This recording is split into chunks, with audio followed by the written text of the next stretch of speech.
Before we go through the actual steps to perform the bench press on the Revolution, it's very important that you take a look at how to grab the handle safely, because it can be dangerous for the front of your shoulder if you do it incorrectly.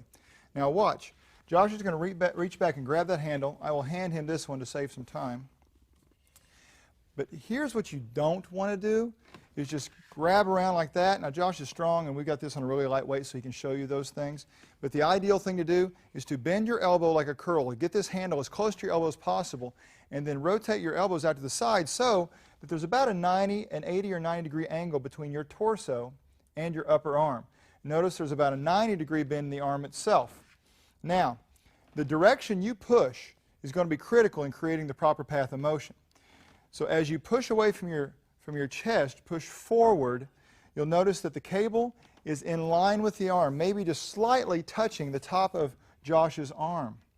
We don't want this. We don't want a huge gap like that, where there's a huge distance, and we don't want it really uncomfortable dragging on his arm. That means you're too low.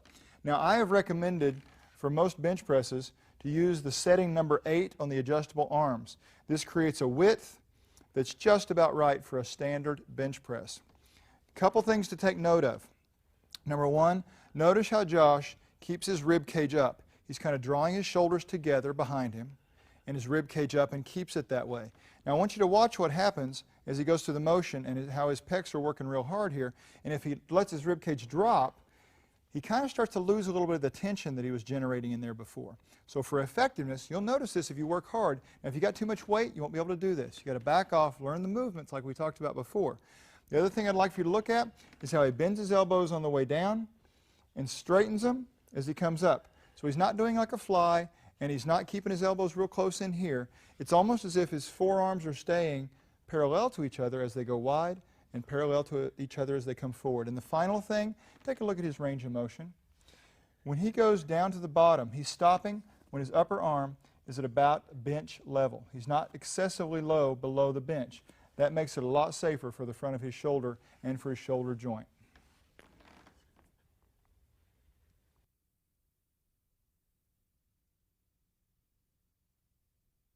For the chest fly, take a look at not only how to do the exercise, but how to get in position. Josh is going to reach back, carefully grab the handles. Notice we've got the handles adjusted to the longest rings so he doesn't have to reach back quite as far. We've got the adjustable arms in position number 8. Here's the other handle for you, Josh. Now, go ahead from there, curl it into your shoulders, take your arms out to the side to kind of like a press position, and from there you can control the fly position, which is kind of reaching out. Using those steps will keep it a safe achievement of the position, and then the path of motion is the next critical thing. Notice that Josh's arms are about 90 degrees from his side, and when he gets to the front, they're about 90 degrees from his torso there. And the cable, when he comes towards the top, is right against the top part of his arm. Not too far. Let's take it. Yeah, if you're too high like an incline, we'll look at that later. It'll be too much separation, and we don't want it rubbing against his arm to where it's irritating. Just very slightly touching it. Now here's the key to the fly. This is the key. Keeping a very slight bend in the arm. The elbow should not bend as you're performing the movement, but it should stay in one slightly bent position. Number 2, he's going to work real hard to keep his rib cage up. And that keeps the pecs involved. It creates a mechanical advantage in this muscle group. There's a lot of other muscles involved as well in the shoulder, but this seems to be the main reason people are doing this exercise. Watch what happens if he lets his chest drop. If he does that, there's still going to be some work going on there. I'm not saying there's nothing happening, but Josh, can you feel that? He dramatically improve or enhance the effectiveness by keeping the chest up? Yeah, it works a lot more chest instead of the shoulder. There you go. So he's going to keep his shoulders back, chest up, and don't use that cue. You know, a long time ago they told us, act like you're reaching around a tree, if you've ever heard that. But usually reaching around a tree is going to require you to cave in the chest. So what we're going to do is try to keep that chest up and just think about bringing the arms towards the center. As far as how far he's going to go down, he's reaching back to where his arms are just about even with the bench. That's as far as he needs to go. That's plenty of stretch. It's the safe way to do this chest fly.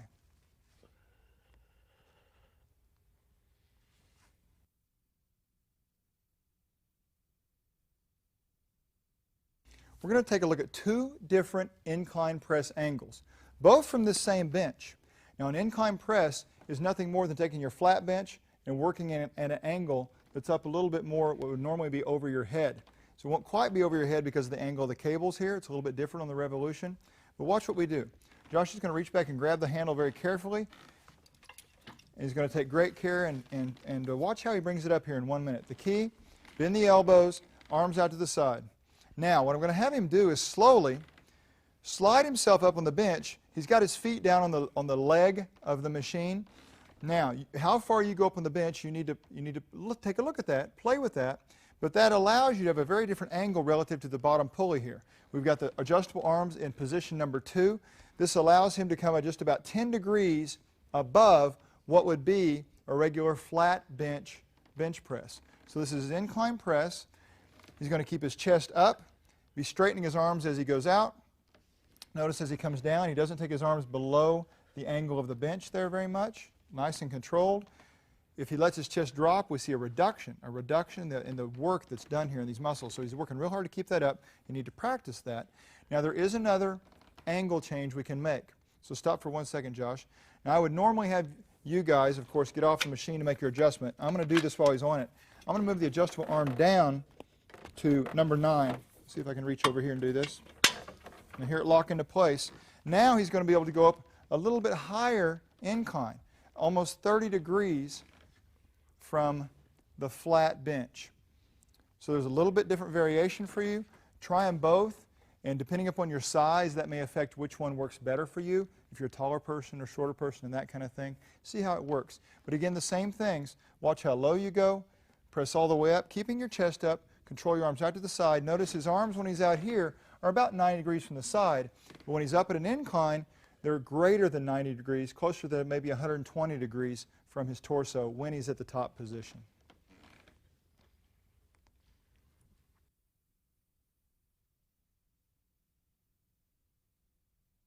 Amy is going to help us demonstrate an incline fly. Now, a couple things.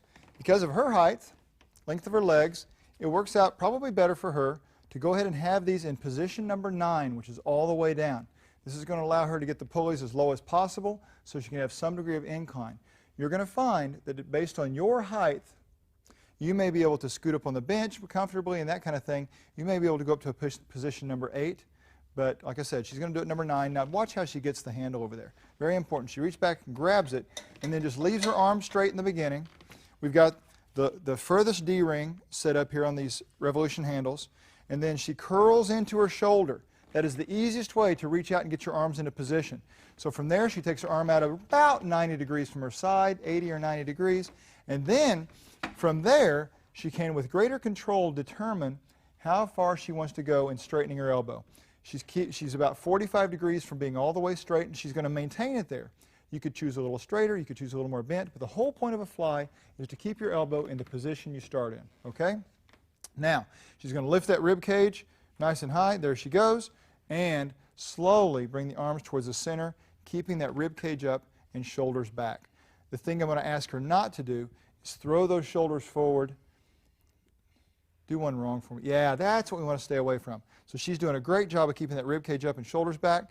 She's stopping when her arm is just about straight out to the side, or in other words, not letting it go below the bench, which for most of us is a really safe position to stay in. This is the way to maximize the effectiveness of this fly and keep it safe at the same time. Now, as far as flies versus presses, a lot of people start thinking that, well, flies are going to be more for shaping and presses are more for mass. There's all kinds of myths like that out there. All of these exercises, presses and flies, work virtually all the same muscles with very, very slight variations. Very slight variations in the pec, in the anterior delt, and what's going on in the elbow muscles.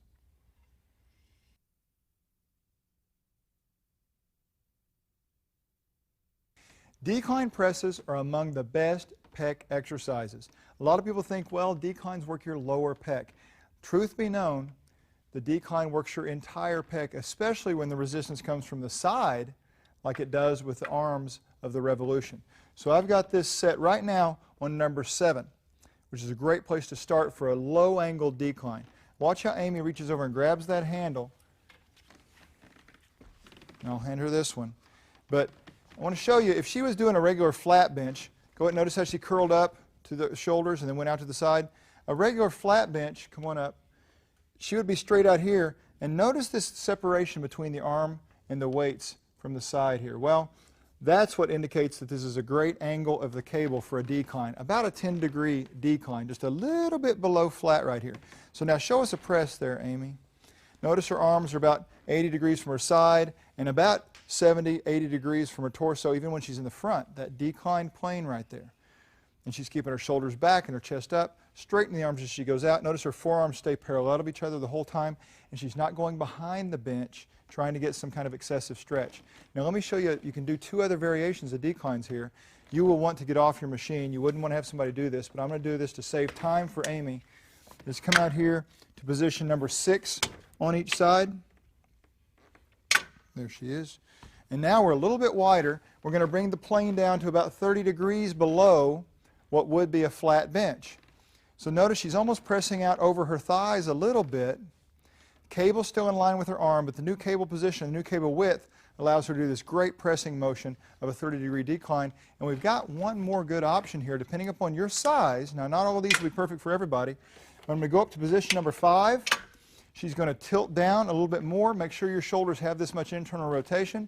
But she is pushing down, almost touching her thighs down there with a really deep, almost 60-degree decline. This is a great variation. You can see even her upper pecs working here. I know that that's amazing, and all the magazines say, no, no, no, this is lower pec. But because the resistance is pulling out, and when she gets to the middle there, that upper pec is pulling straight in her arm, she is working the entire pec right here. This is a great, great pressing exercise.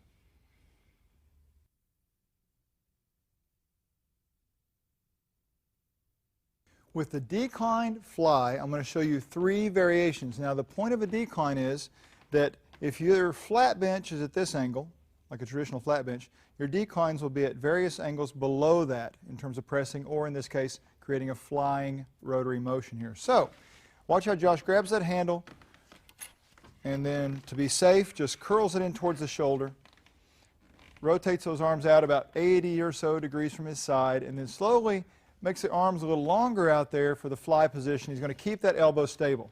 Now, I've got this, each adjustable arm on number 7 if I look through the window. So I maybe actually come up just a tad bit, Josh. So yeah, because this is about a 10-degree or so decline.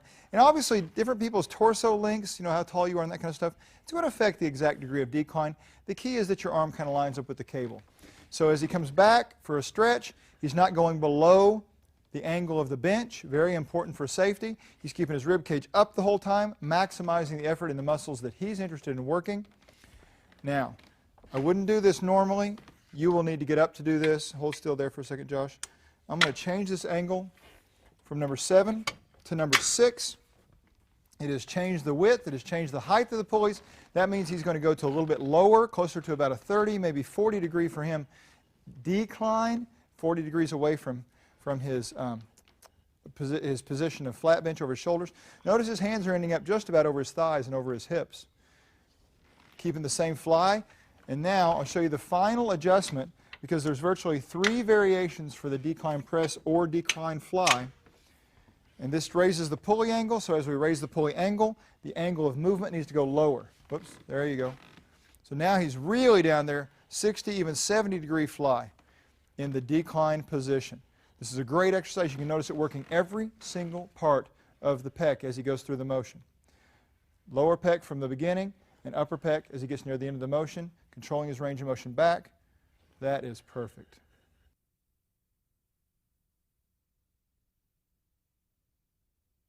Here are some really fun upper body exercises that also include some great challenge for your trunk. And we call them resisted punches. The thing I'm going to ask you not to do is get all fired up about the punch part and start moving fast until you learn to control it slowly. Now, there's a lot of variations, so pay close attention. We're going to start with the arm initially in position number 8, which is pretty low angle, as you can see. Now, Josh has grabbed the handle with an overhand grip. So basically, the cable is coming from under his arm. So he's going to just start with it by his side down there, and he's going to do a kind of a reach to the front, so his hands starting from his side but ending up towards the center of his body. So going up and to the center. And you can, as you come down, Josh, you can even bring your arm down. Yeah, so you can just, with the pulley down that low, you can move more down and then up into the center. Down and up into the center. That's a fun one. So remember his hand position there, position number 8, that's the first variation. This next variation, just moving out to number 7, he can still have the same overhand grip, But this time, you notice when I moved to number 7, the pulley got wider. So he can start to allow for that by going more across. Now notice every time he does this, he's turning his whole torso and everything. So there's a little bit of up and a little bit of across as dictated by the line of the cable. It's a great exercise. I'm going to recommend that you do these exercises one side at a time.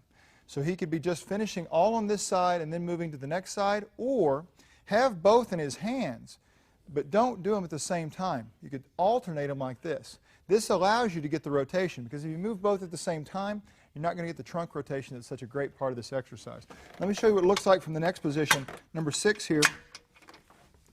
All you can see as the pulley gets a little higher, there will be less up to the motion, but it gets wider, so there's going to be more across to the motion. He's also changed his hand position here, so he's going out and go. You can go across a bunch. There you go. Look at that great trunk rotation associated with that. And he's not moving exceptionally fast. Nice and controls the key. One more for these across type motions, and I'll show you. This is almost purely straight across, almost all the trunk rotation. He's reaching clear past the level of his other shoulder over here in terms of how far he's twisting.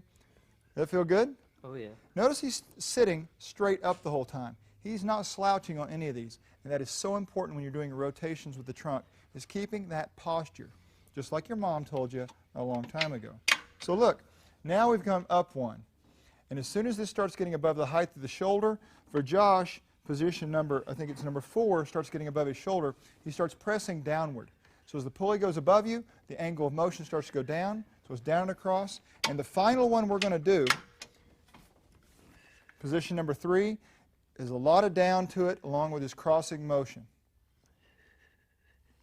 So review those carefully before you start to address these exercises, because the angle of the adjustable arm totally affects the angle of the cable, which will totally dictate how you should move in terms of up versus down versus across.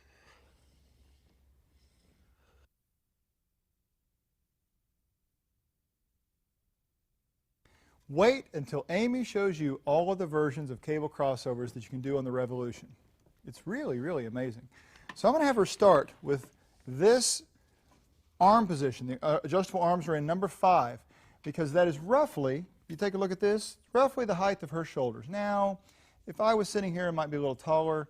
I might adjust them up. Well, I just have to check and see. But I'm going to say the number 5 is a good place to start for your standard forward cable crossover motion. And really, a cable crossover motion has traditionally just been a fly that was performed with a cable instead of a dumbbell. So it's kind of a straight arm thing, or a static arm thing, meaning even if you have a little bend, it stays that way the whole time. She's going to kind of keep her shoulder blades from moving too much. She's not throwing them real far forward and slouching when she goes forward. So she's keeping that rib cage up nice and controlling everything, controlling how far back they go to where they're just about even with her sides. That's perfect. But that's the forward fly. Now watch what we can do here. If I bring this arm up to, let's see, what is that, number 4, and bring this one up to number 4 now, because the pulleys went up high, we're going to move the motion ever so slightly down below that forward position. So there's a decline, maybe a 10-degree decline on the cable crossover. We can adjust that again. Position number 3 gives us a little deeper decline. That almost looks like the traditional cable crossover and the old machines we had in gyms where the pulleys were always much higher than our heads. That's a lot like this. So there's 3 variations so far. Let me show you some more. I'm going to come down this time below the position number 5 where we started. Position number 6, because the pulleys are low, the motion will be high. So she's doing about a 10-degree incline cable crossover. Pretty cool. There you go. Everything else has stayed the same, just the plane of motion has changed.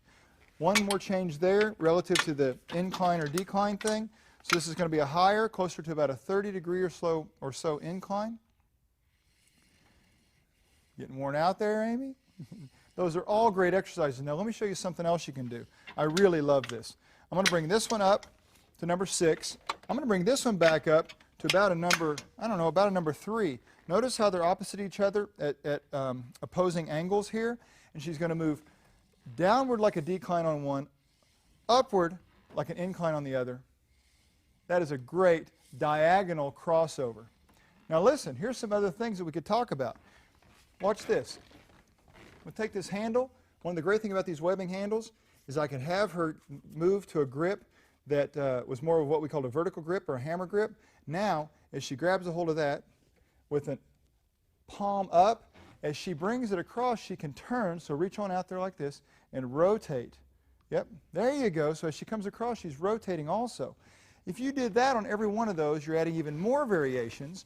She could do it on both sides. Now look, right now she's doing one at a time. So she could do both arms together, bilateral, one at a time, unilateral. She could, get this is weird. Got it? That'll work. She could simultaneously alternate, so this one's forward while this one's back, and then as this one goes back, she brings this one forward. Just a little fun little coordination thing there. And you could also, instead of holding yourself upright, which she's working so hard right here because she's not leaning against anything, we could use the leg press seat, which would be short but would help stabilize her low back, put it on the seat, slide it back down here, and then she would be totally supported down here in the lumbar spine. There's even another way to do this. Bottom line is, if you're creative and you understand everything we just showed you, there are at least 72 different variations of cable crossovers right here because of the amazing engineering of the revolution.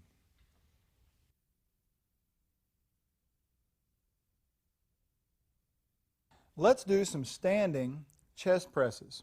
Now the first thing to decide is which setting of the adjustable arm is just about your shoulder height, because that's going to be your forward press. For Josh, that's hole number 3. If you look through the window right here, you'll see it's hole number 3.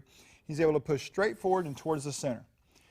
Now, he's controlling it all the way back. He's keeping his trunk very stable, tightening his abs, controlling everything. Now something else you can do, if you feel like you're wobbling back and forth, Josh, you can even try it and tell him how it feels. You can put one foot a little bit more forward, so it's kind of staggered a little bit like that. So that to help you does it help you stabilize a little more this way? Yeah. Front to back? So you can play with that. Some of you might actually want your feet side by side for that extra stability effort right there. But anyway, hole number 3 is a straightforward press. Now we're going to make some variations here. I'm going to move this up to number 2, and by going up to number 2, pulley's high, he's going to push low. You can see how he made that decision really quickly. He's bringing his arms kind of out to the side still, but then pushing slightly down. And you can see we're on about a 10-degree standing decline chest press. And if we went up one more, it's going to require him to create an even greater angle of decline.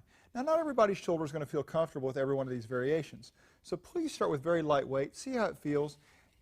That whole idea of no pain, no gain, you can forget that. If it bothers your joints, you shouldn't be doing it. There's plenty of variations on this machine without doing anything that bothers you, okay? Now, what if we go back down on the other side of the third hole? Here's number 4. Let's see if I got those about right. Now, because they're below his shoulder, he's going to be doing an incline press.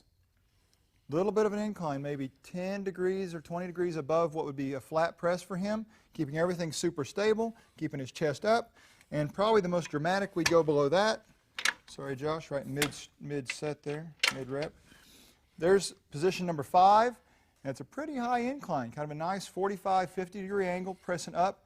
Notice it's even above his forehead, but he's keeping everything stable, really controlling everything. Little shoulder blade movement because he's really trying to reach up now, letting those shoulder blades pull out, but he's still working that chest, anterior delts, everything on the front, even some tricep. So there's even more variations. Plus, if he was to throw in alternating, simultaneously alternating, doing one side so he was working his trunk rotators, all those great things you can do, he would have so many variations right here.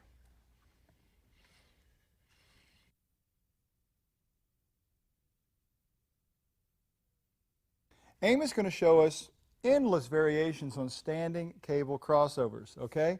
Now the first thing in the standing exercises, just like any of the others, when you're trying to get a forward movement, you want to figure out where your shoulder height just about meets, the setting of the adjustable arm, so that the pulley is, well, just about that same height, because as you press straight forward, you want that cable to be right in line with your arm.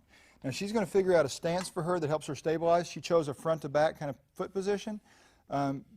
So you can try to play with that and see what helps you keep from moving around much. She's stabilizing the trunk big time.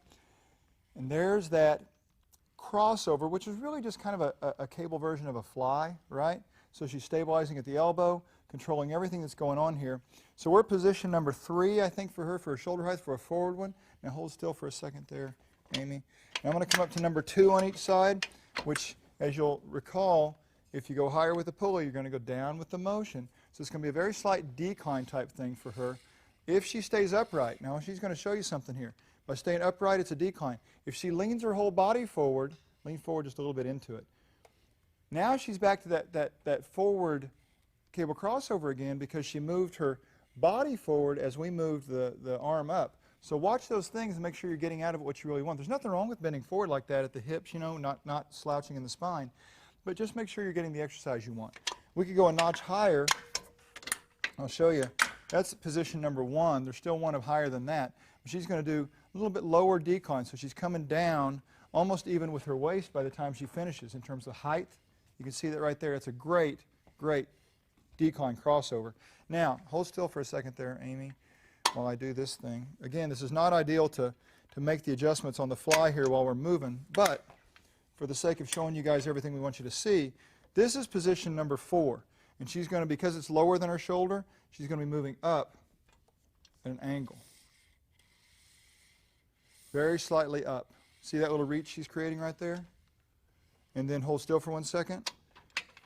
This is position number 5, the last one I'm going to show you.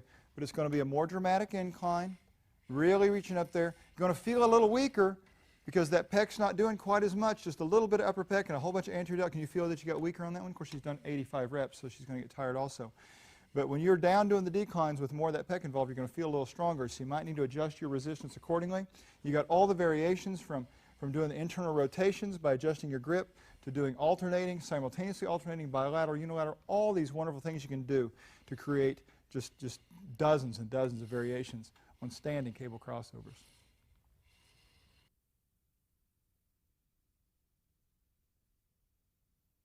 This is a resisted punch, but it's in the standing position, which is an option because of the adjustable arms on the Revolution. Now remember, where you put this is not just arbitrary. This totally dictates the path that you're going to travel through. And I highly recommend that you do this one arm at a time, meaning either just with one side, finish this one, do the other one, or if you go ahead and hold the other side, only alternate because that's what gives you the ability to move the trunk, and that's what separates a resisted punch from just a pressing movement, okay, is the trunk part, right? So this is about shoulder height, so Josh is just going to press forward and across, kind of. There's not any up and down to it because this is already at shoulder height. And you can really get some trunk into this. Yeah, and go ahead and turn at the hips and everything because we're in the standing position. You see, when we're seated doing this, it's all trunk. But in the standing position, you could go ahead and turn with your legs a little bit. Adds to the exercise. Now, we're going to make a minor adjustment. I'm going to go up with the arm. That's position number 2 now. So he's going to go down ever so slightly. So he's down and across. Get some trunk, get some hips and everything into that just a little bit. There you go. Come on. It's like you're dancing there, buddy. You can do it. All right.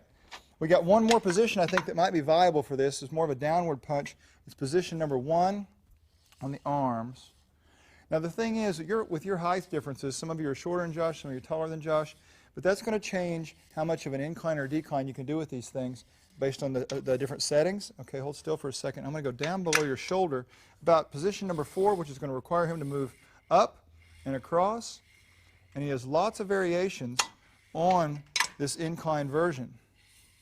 So we're down to position number 5, and I think number 6 is about as low as we're going to go for him because it's going to be really an upward motion at this point, which is fine. It's kind of like an upward press, but we don't need to go much lower. So there are just countless variations for this thing. Make sure in your punches that you make it a punch and not a press, distinguished by the amount of rotation and trunk movement you put into it.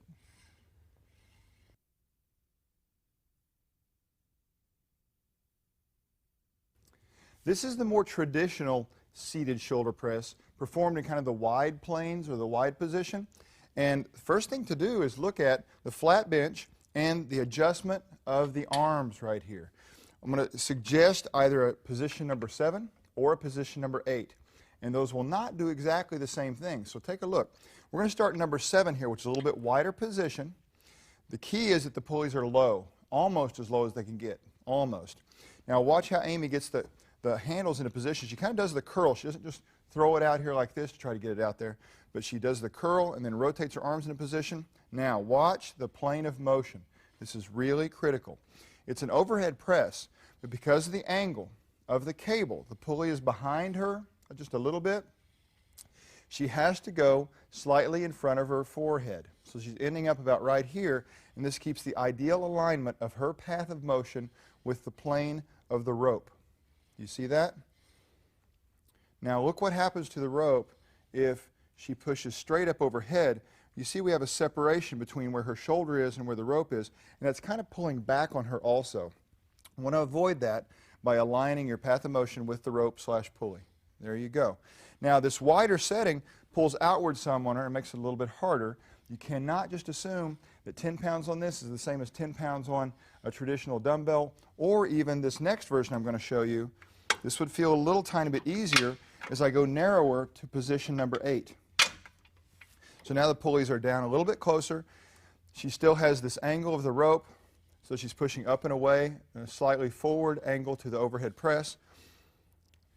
There you go. Now look, on all of these seated shoulder presses, she's working real hard. Maybe the most important part of this is keeping everything stable in the trunk and in the spine.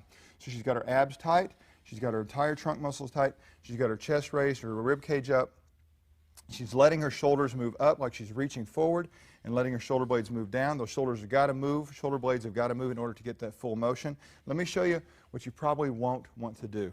There is another setting downward, and it's number 9. But if I do that, it gets the cables, or the rope so narrow that they're really going to just be scraping against her so much. The width of her body really won't even fit between the width of the ropes in this setting. So that's why I'm going to go back and recommend position 7 or position 8 for the seated overhead press.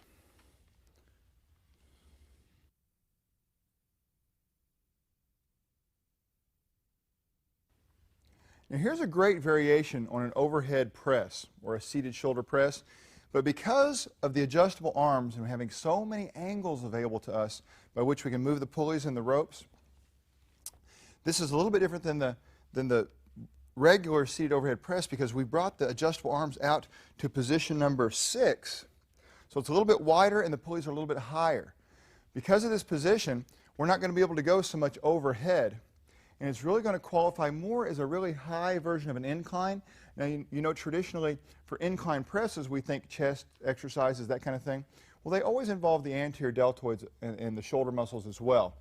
This is an incline that's so high it probably doesn't even hit most people's range for what they consider to be a chest exercise. So that's why we put it under these shoulder exercises, because it's a really high incline that still works so much shoulder, very, very, very tiny bit of upper pecs. So we're going to put this as a shoulder exercise. Notice we've still got the major trunk stabilization. In fact, that even becomes harder as we start to push more forward.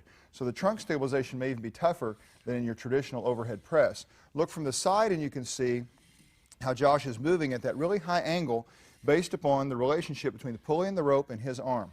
So you can tell if it's too high. Stop for 1 second, Josh. It's too high if you see the separation between his arm and the rope. And it's too low if it's really dragging against him and bothering him. So right there is the key, keeping his chest up, keeping that posture. And again, that is always going to be the most important part to take care of and learn first, is how to control all of this right here, the spine and the trunk, and then work on your path of motion and control. And then, and only then, do you need to worry about the weight. So that's position number 6 and about a 60-degree incline press.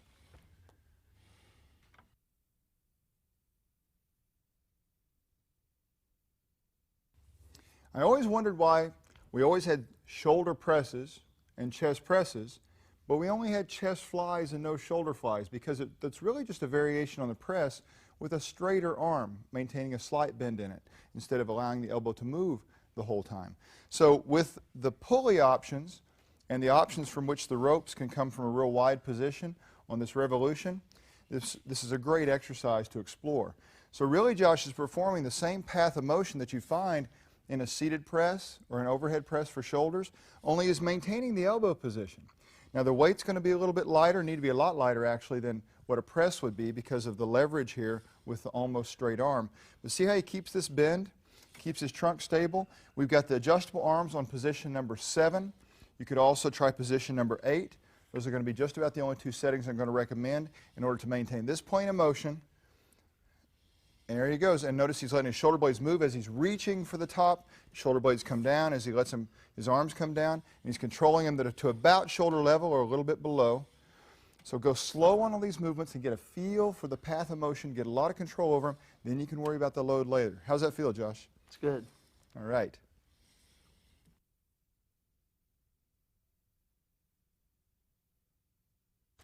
This is a great option for a shoulder press. It's the front shoulder press. So we're changing the plane of motion from what would be considered maybe a wide version more to this plane in here. But look at the considerations. We've got the adjustable arms on position number 8 right now. Position number 9 would bring him all the way to the center, and that's not going to be wide enough to get around Josh's body. So the lowest version is number 8.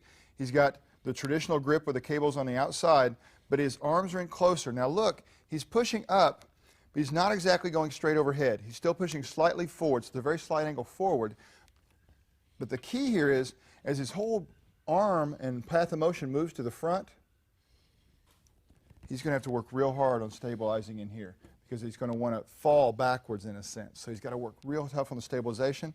Now, we do have another version of this. We could go slightly wider, but it's going to ever so slightly change the path of motion also.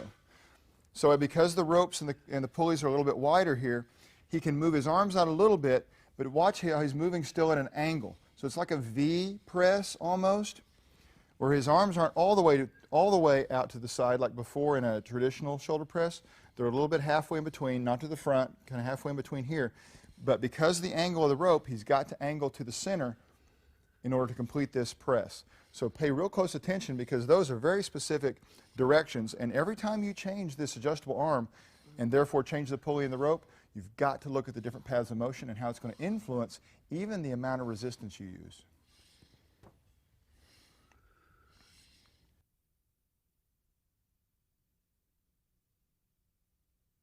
In the seated front shoulder raise, we've got a couple arm positions that are going to work very well for us. And it's also the path of motion, but the first thing I'd like for you to look at is the handle itself. Now, we have the snap hook through the D-ring that's closer to the grip, and that's going to shorten the distance between the resistance and her hand so that she has more range of motion. If we use the full length of the strap, she'd be starting way out in front of her, and that's not going to be quite the range of motion she probably wants to perform. So notice that the arms are in position number 9, which is all the way down and narrow. And because the pulleys are right behind her, very close, she's not going to be able to move straight forward because that rope will be wrapping right around her. She's going to move up and out. So that's the key to position number 9, is the upward and outward motion, kind of a wide front raise, if you will. Now, take a look at what she's doing. She's moving both arms. Amy's got great trunk stability. She does a lot of training and everything. But look, you might start with just doing one at a time, because when she raises one, it's not as hard for her to control this trunk against the weight pulling back on her. But by the time she moves both, now resistance from both sides really trying to pull back on her, it's going to take even more effort from here, twice as much, if you will. So start with one. You might even work on alternating, but then wait until you get stronger before you go to both. What adjustments can we make? Right here. Move out to number 8. Changes the width of the pulleys, if I can reach over there. Because they're outside of her body now, she can move those ropes in. So she's going from beside her body, forward, and towards the center this time. It's a little bit different. It's a great way to create variation. And we have even one more option for us. If we go to position number 7, which is the widest that I would probably choose for a front shoulder raise, she has a lot of inward motion she can perform because of the width of the pulleys. Now, if we go any wider to position number 6, that's going to elevate the pulleys so much that it's not going to provide the same resistance that we'd really like to see for a front shoulder raise. So there's 3 different positions. First one with the narrow setting of number 9, up and out. The next 3 are versions of up and towards the center.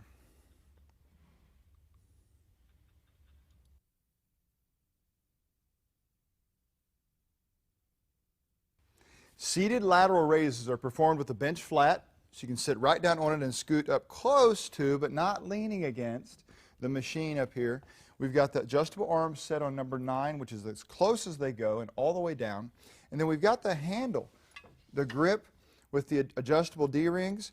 On the snap hook is through the D-ring that's closer to the grip itself to allow us a little more range of motion. Now, Facing forward like this, like Josh is doing right here, is one great version. And notice Josh is moving slightly forward from straight out because of his relationship to the pulleys right here. So his upper arm is coming almost straight out because he has a slight bend in his arm. His hand is very slightly in front of that. So you can see that real well, just like this. Not back here.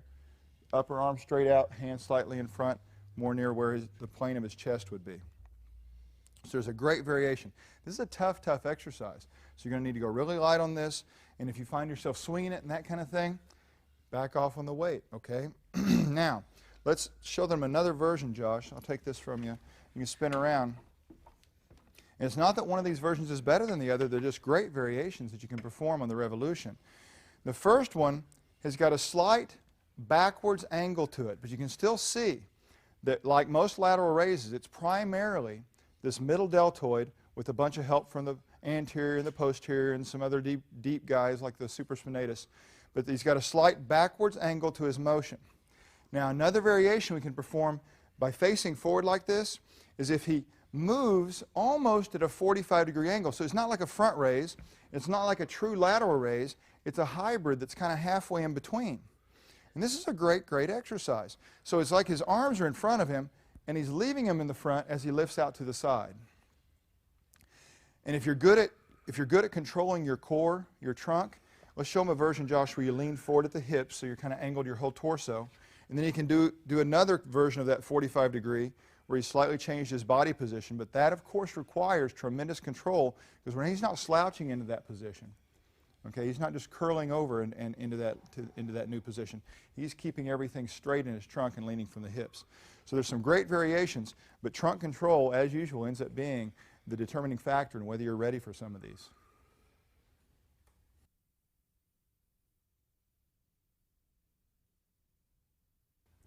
This exercise is called the reverse fly because you're performing a fly motion, but because the direction of resistance is from the front, you're working the muscles more on the back side of your body rather than the chest and those things on the front side of your body like you would with a dumbbell maybe. So we've got 3 different positions we can use for the adjustable arms. There's a couple keys though. Let me show them this, Josh. I've got the strap in the furthest D-ring, the longest D-ring, so that you get full use of the cable travel and as much extension out there as you can get. Right now we're in position number 6 on the adjustable arms. And because it's a little bit lower than Josh's shoulder, he's taking advantage of that position by moving slightly upward.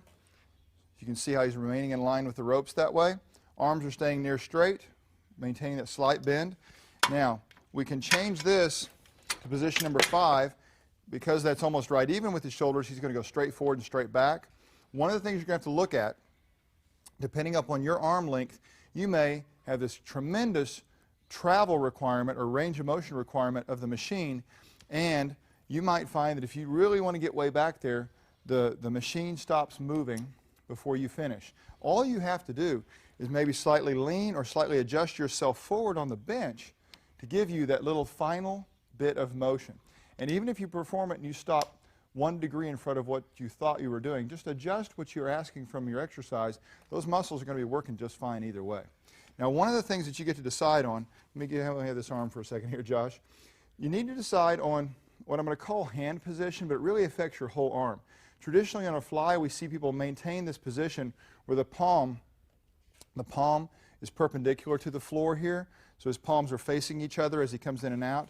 Now, one of the other options you have is not just changing your hand, but when you change your whole arm in order to create a palm down position, notice what happens back here in the shoulder. When he goes palm more upwards, he shifts his whole set of shoulder muscles. When he goes palm down, he changes that a little bit. So basically he's altering the contribution of the shoulder muscles just a tiny bit. And it's not which is better, it's more about just maybe changing them up from day to day and workout to workout so you have a little bit of variation. You're involving the posterior deltoid, portion of the middle deltoid, the back part of the rotator cuff, all the scapular muscles as you can see very well. But this plane of motion is going to be critical. And we have one more option coming up to position number 4. Because that's a little above his shoulders, he's going to move downward very slightly. So remember, pulley position, angle of the rope is going to determine your path of motion. We looked at 3 slight variations. This one slightly down, a straight back, and one when the pulley was lower in position number 6, moving very slightly upward.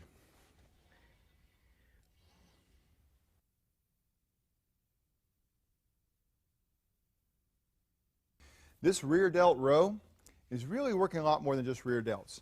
You're going to see when Amy performs this exercise that her scapular muscles between her shoulder blades are going to be working hard, her spinal erectors and trunk muscles. You're also going to notice her posterior deltoids, middle deltoids, a lot of things in there. But let's take a look at how to perform it. Number 1, sit up your machine with your strap, snap hook in the furthest D-ring. Number 2, she's grabbing right hand, left rope. So she's crossing those ropes, okay? And then let's look at the adjustable arms. We're going to start out in position number 6. That's one of 3 possible variations in the arm or pulley heights for this exercise. Now watch, because it's a row, she's not keeping that straight arm thing. She's bending her elbow. This forearm stays in line with the cable the whole time, as if that forearm was an extension of that cable. All right? Leading with the elbow, keeping the spinal position. Notice that the pulleys are a little bit below her shoulders. So she's moving upward at a very, very slight angle. And stopping when she gets right back there, not leaning with her torso or anything else. There you go.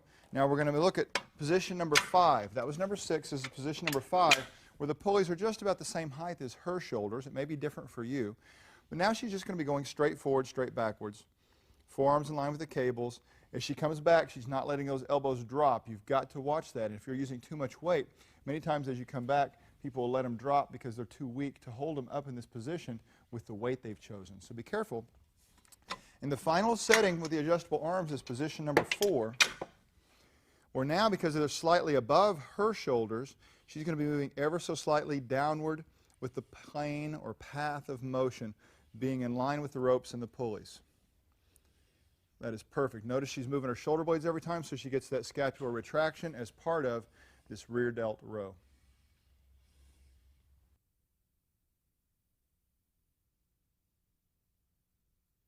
Seated internal shoulder rotation can be performed in the revolution facing the machine. Now, the pulley needs to be set at a height.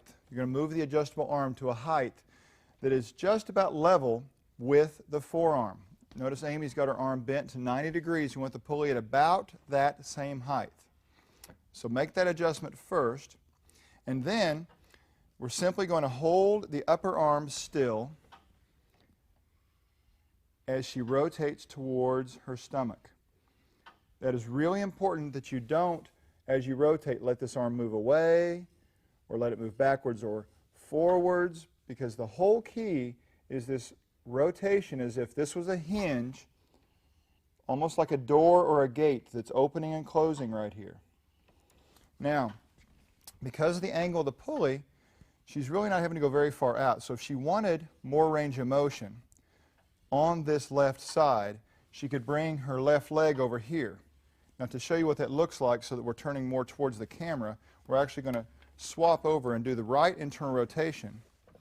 But she's not turning and facing totally away from me. She's just angled towards that other pulley, but allows her to have a greater starting position back here in external rotation from which she's pulling into internal rotation.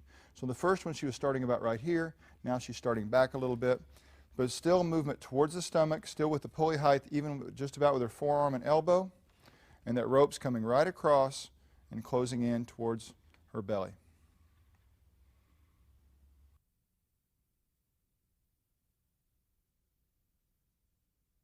Seated external rotation of the shoulder can be performed in two different positions on the bench. The bench is flat and we're facing the machine to start with. We have the adjustable arm set so that the pulley is just about at Amy's elbow height or forearm. Now, notice she's got her arm bent to 90 degrees here. She's going to reach across. So in order to perform external rotation, we'll need the pulley or the rope from the other side. Now, the key here is that she's keeping her upper arm stable. She's not letting it move across this way, being pulled inward. She's not pulling it backwards and turning her whole torso. This is not just about pulling on the handle. This is about moving the parts that need to be moved for the specific exercise. So if I were to put my finger down here, notice she's staying right on my finger as she rotates only in this upper arm and shoulder.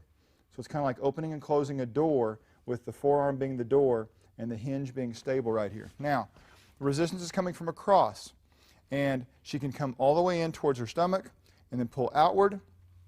There is another slight variation you can perform on this that might allow you more range of motion with the resistance. And I'll have Amy show you that by simply putting both legs on one side of the bench, the side opposite of the pulley that you're using. But she's not pointing out, perpendicular to the bench. She's just angled very slightly, almost towards this other adjustable arm. But that allows her to reach in closer to her stomach, keeping some resistance, and then rotate outward. So everything else is the same. We've just adjusted very slightly from facing straight forward to facing at a very slight angle. So that's external shoulder rotation.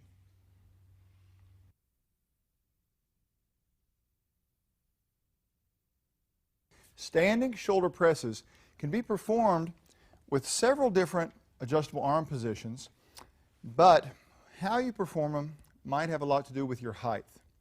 Because if you're really, really tall, by the time you try to reach all the way up, we might run out of room for the rope to travel. So that's going to influence your adjustable arm position. And maybe even if you're really tall, whether you can even perform this exercise, you might have to go back to the seated position to perform your shoulder presses. So take a look. Josh is standing here on the foot plate, not resting his back against the machine here, so he's having to support and control everything. Now, we're in position number 7 right now. On the pulleys, I think. Is that what it says? Yep, number 7. So he's pressing upwards, and take a look at the angle. Because the pulley is slightly behind him, he's going to have to press slightly forward, keeping that rope in line with his arm. So he's a little bit of a wide shoulder press up and overhead, slightly to the front. Now we can make a change. Hang on, Josh, I'm going to make a change here to position number 6, which creates increased width.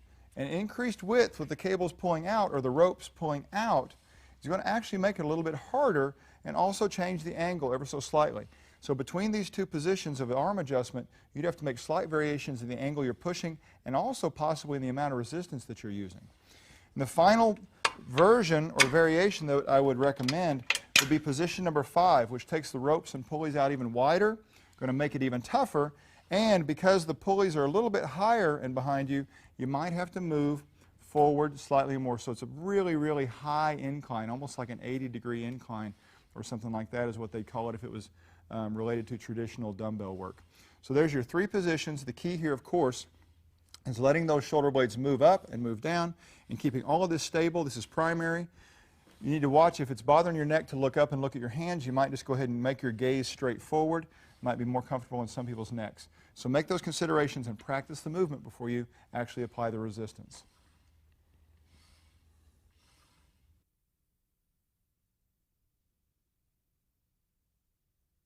This is the standing rear delt row with the cables crossed over.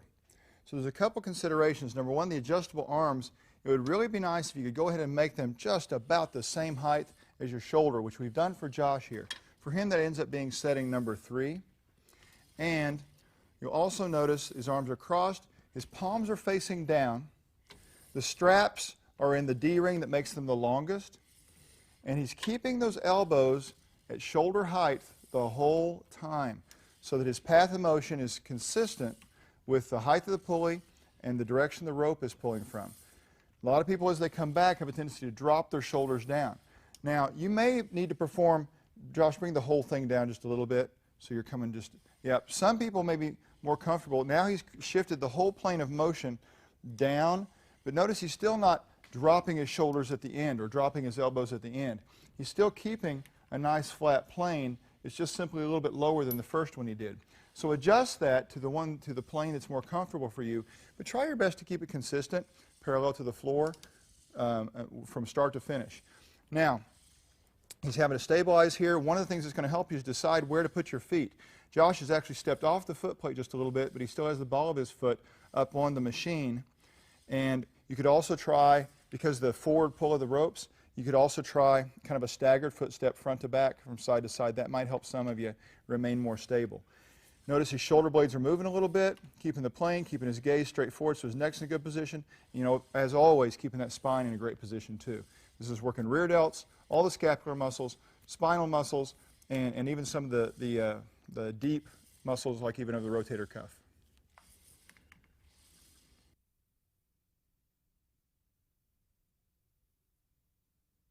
You have at least 3 options for your standing lateral raise on the Revolution. For all of these options, I'm going to recommend that the adjustable arms be all the way down in position number 9. The first one, we're going to face away from the machine, not resting on the machine, but controlling your body position in space, controlling your spine. The straps are adjusted to their longest setting with the D-ring. And then you're simply going to move your arms straight out to the side, maybe a slight bit forward as they come out. Kind of depends on how you're standing relative to the pulleys. The further forward you stand, the more forward you'll need to move to stay aligned. So the key here is not throwing your arms up, not externally rotating, but almost thinking about lifting the elbow even more than you are thinking about lifting the handle or the hand itself. That's perfect, Josh. So you're working middle deltoids, supraspinatus, some of the rest of the deltoid, anterior and posterior, scapular muscles. Now here's another variation. Go ahead and turn around and face me. And facing the machine is going to give you 2 options. One, where you still have the left handle in the left hand, right handle in the right hand, and moving straight out to the side. This is going to allow you to move in a slightly forward and backwards angle. As you can see from the side, his hands at the end or starting position are going to be lined up. His arms are lined up with the rope and the pulley. They're not back here, they're in line. So as he comes back, the rope shows him the path of motion. So that's perfect. Now another option is to cross the handles. Now this is pretty neat because before, from the beginning, he really didn't have any resistance when the rope was right in line with his arm, but here he's still got the rope in line with his arm from this direction, but from where I'm standing, the ropes are crossed, so it's pulling on him, giving him tension even at the beginning. It's a little bit tougher, huh? A little bit. So same path of motion, just crossing the cables or crossing the ropes gives him a little starting resistance that he didn't have before.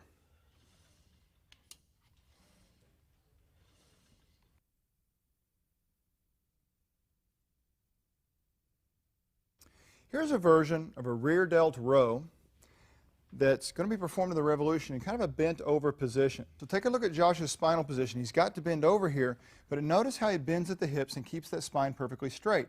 Now Josh has seen some clients of his as a trainer that when they bend, they want to do it here. If you can't control your spine yet and keep it more straight and bend only at the hips, then you need to wait on this exercise because you've got to maintain that position throughout each and every rep. So this is going to be the toughest part for some of us. So that's going to be key here. Now he's bending only enough, knees bent, hips bent. He's bending only over enough to make his torso perpendicular to the ropes. That way he can perform this perfect plane of motion. Now remember, it's a rear delt row, so it's, first of all, not just rear delts. There's a lot of other shoulder muscles, scapular muscles, and spinal muscles. But he's bending his arm like a row that's very wide. So his elbows come out straight out, almost directly out from his shoulders, not back by his torso at all. So that's going to be key to perform. He's got a little shoulder blade motion. Now the position of the pulley is going to affect how far he has to bend. He's got his palms facing towards the ground. He's got the straps adjusted or the handle adjusted in the furthest D-ring, and the cable's crossed. The cable's crossed. One other variation we could create, that was in position number 8 with the adjustable arms. Here's position number 7. He doesn't have to bend over quite the same amount because as the pulleys go out, they also go up. So his rope alignment's going to be a little bit different.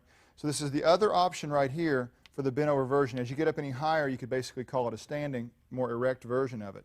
So there's 2 nice settings, position number 7 or position number 8 on the adjustable arms. You've got to control the spine. Remember, it's a row leading with the elbows and maintaining the plane of motion. The forearm is in line with the cable or the rope the whole time.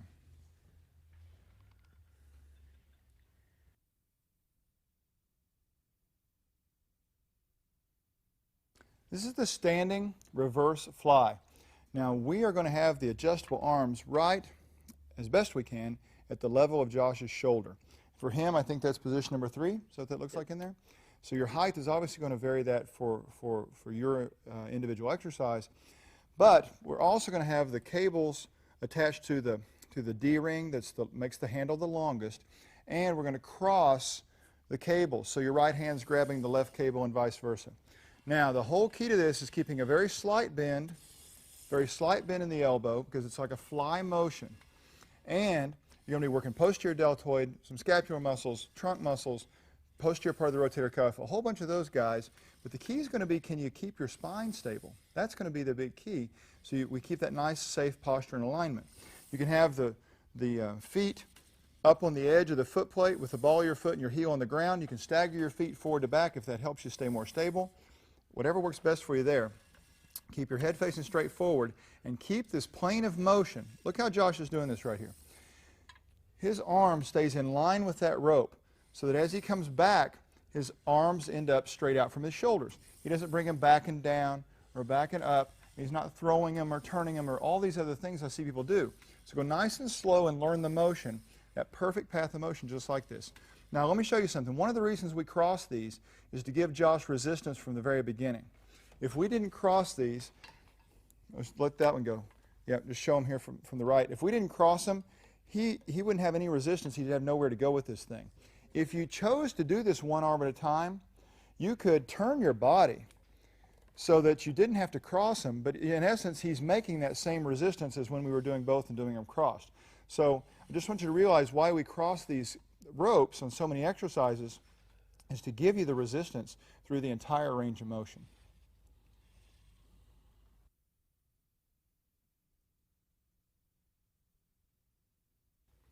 Internal rotation from the standing position can be performed from a lot of different settings. So the Revolution really provides you tremendous variation. So watch all these different ones. Now first of all, the initial one, the primary one, I would adjust this adjustable arm to about the height of your elbow when your arm is by your side. That way when you bend your forearm up to create the path of motion, the resistance or the rope is lined up right against you. So the whole thing about all these internal rotation and external rotation exercises is that you're only moving in rotation. Notice as Amy does this, her arm's not moving away from her body. She's not pulling it forward and pulling it backwards. If I put my finger right below her elbow, it's staying right there like a hinge. And that's the important part of this. Now, let me show you some other things we can do. In this setting, notice she had to step away from the machine enough to give herself some tension. You would notice that right off the bat. But watch, as I move the adjustable arm up, it's going to change the angle at which the rope is addressing her. So she's going to move her arm away from her side just slightly and keep it there at that same position. She's not moving her shoulder blade, she's not moving her arm, she just repositions it to start and then keeps it there so that her arm, her upper arm, always remains perpendicular to the rope. Now watch again. Here's variation number 3. But as this goes higher and the rope addresses her at an angle, she's moved her arm outward. Stop for just 1 second there. So that the upper arm and the rope are always perpendicular to each other, and then again she's keeping it there. And that's the part, that body awareness, where you are in space, what position you're in. That's one of the most important part of things about learning exercises. So let's look at another variation, going up even higher. She's again allowed her arm to change positions. That is great, right there.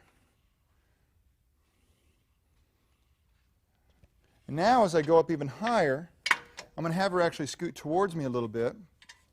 I may go on up to the top setting. So this could be up here in number 1 or 0. And she's going to be almost out to 90 degrees at the arm. So between her torso and her arm is about 80, 90 degrees. And her rotation now looks more like a forward and downward motion. And that's one of the great variations allowed for internal shoulder rotation with the Revolution.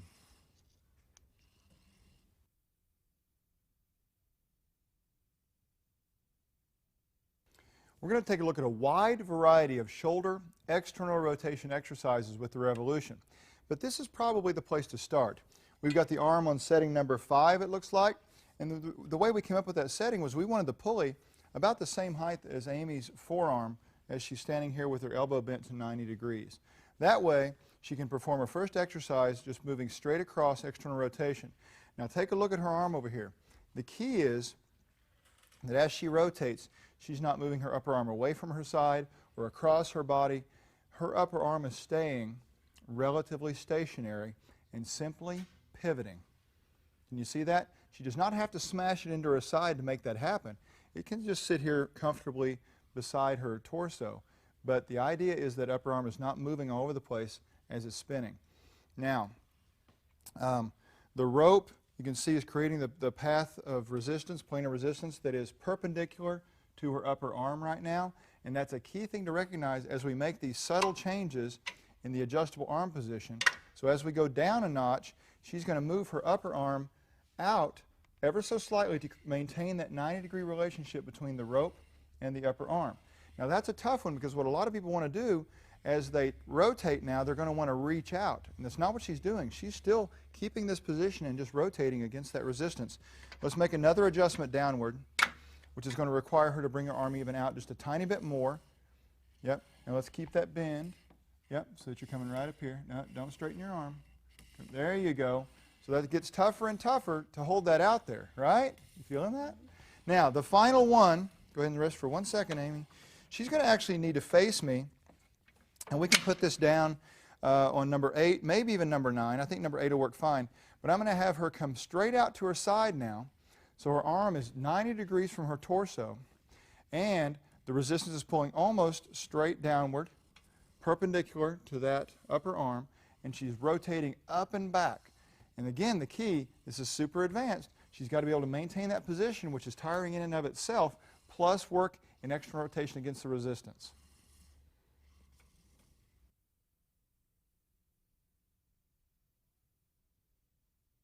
This is the lying front raise. So obviously you're going to have the bench on the machine, and as you lie down, go ahead and put your feet up on the little foot plates that are down here by the head of the bench.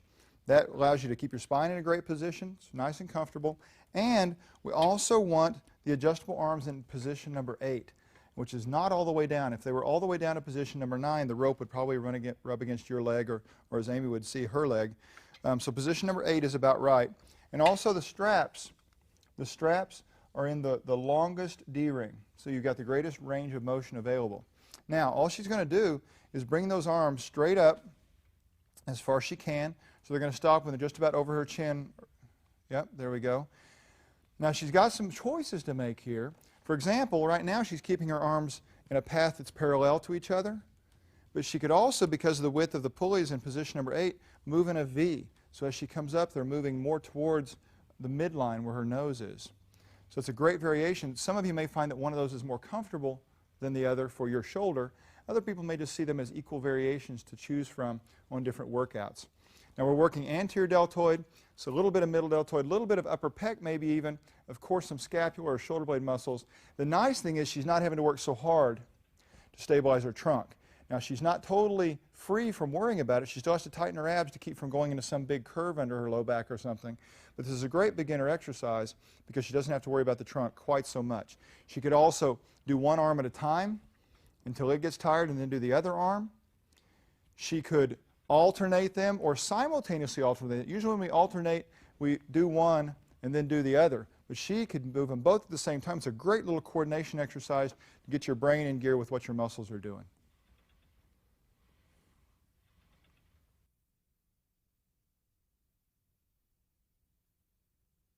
This is the lying lateral raise. We've got the adjustable arms set to number 9. So they're all the way in. That's going to give you the greatest amount of resistance through the entire range of motion, rather than having them a little bit wider. So that's the recommended position. Notice that Amy's lying flat on her back. She's controlling the curve under her spine so she doesn't have some big arch underneath there. Part of what assists with that is the position she's got her legs in. So with the pulleys in tight like this, it may not be as easy to get your feet up on the foot plate down here, but try to get them up on there because that'll make it so much nicer for you to lay down in your spinal position. Now the lateral raise, all she's going to do, she's got the handles adjusted to the furthest D-ring, take her arms straight out to her sides. Now if you're really weak, you're going to find that you're going to have a tendency to take your arms back behind you some. So don't do that. Don't throw them. Don't rotate them. She's really concentrating more on lifting her elbow out to the side. The handle and the hand just kind of follow along and go along for the ride, in essence. Now, the path of motion is something she can slightly manipulate. And if you take a look right here, she's moving her arms straight out, and they're kind of following the plane of her torso here the whole time. But she could also move up a little bit at an angle, so that from the side you can see her torso's here, but her arms moving in a plane up at an angle here. And she could even go one more notch and go a little bit more forward, because you really have a continuum or a spectrum of planes between what we call a front raise and a lateral raise, you got all these neat angles in between here too. So these are the angles that are leaning more towards the lateral aspect or the sideways motion. But don't just assume that moving straight out to the side is all you have to do or your only option. So take a look at all these different ones, and you can try them one arm at a time. You could actually simultaneously alternate, all these great variations. But the nice thing is this is wonderful for beginners because controlling the trunk, you still have to control it, but it's just not quite as hard to do to keep your spinal posture.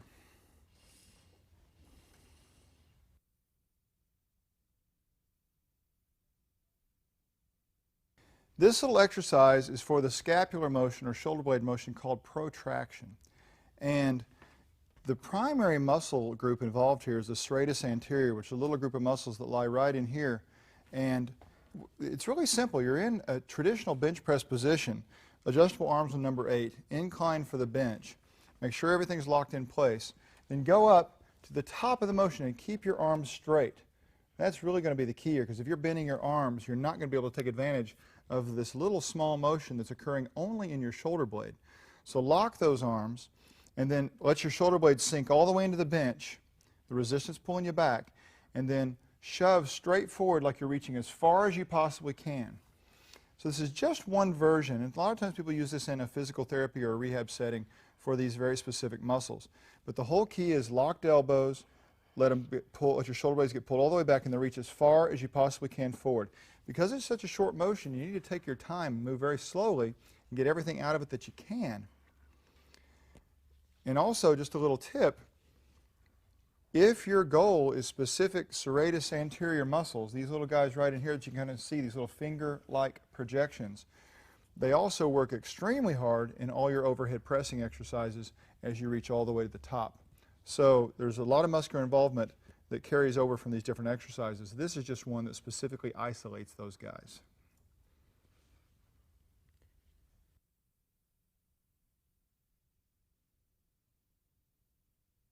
This little exercise is called Scapular Depression, and it really has everything to do with the downward movement of your scapula or your shoulder blades against resistance.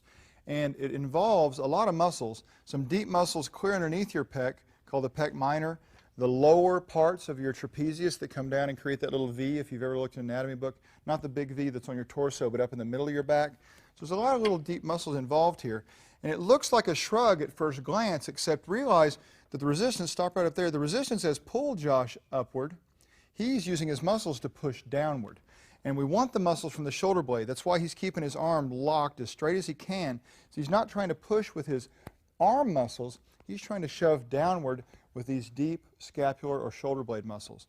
Now we can do this from the seated position like this, or let's show him a standing one, Josh. You could take the bench off. Well, I'm not going to take the time to do that, but you could take the bench off. It'd be easier to stand. But you get from this adjustable arm position of 0 up here, the highest one, you get this great angle of pull whether you're seated or standing. So again, the motion is straight downward. It's not a big motion, so go real slow, take advantage of the full thing, go as far down as you can, and then control the negative aspect or the eccentric upward as far as you can.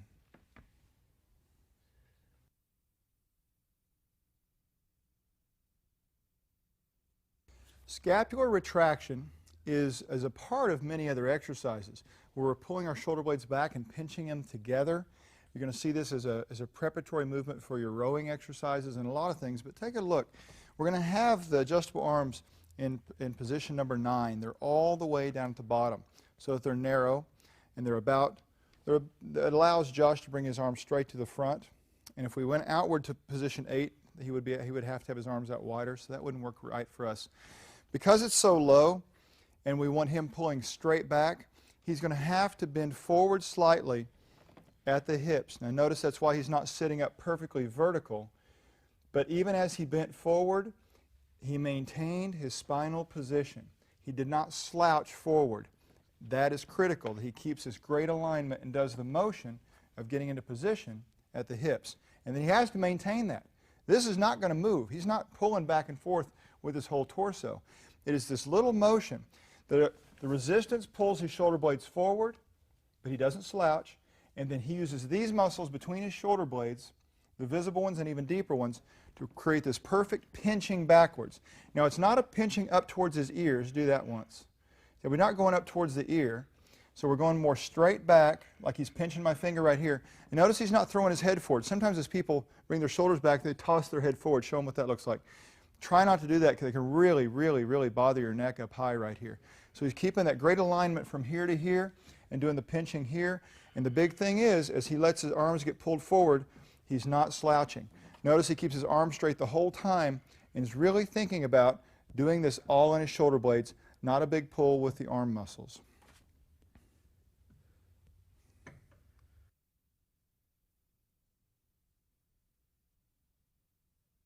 Let's take a look at what we normally call shrugs, but it's really scapular elevation, shoulder blade elevation.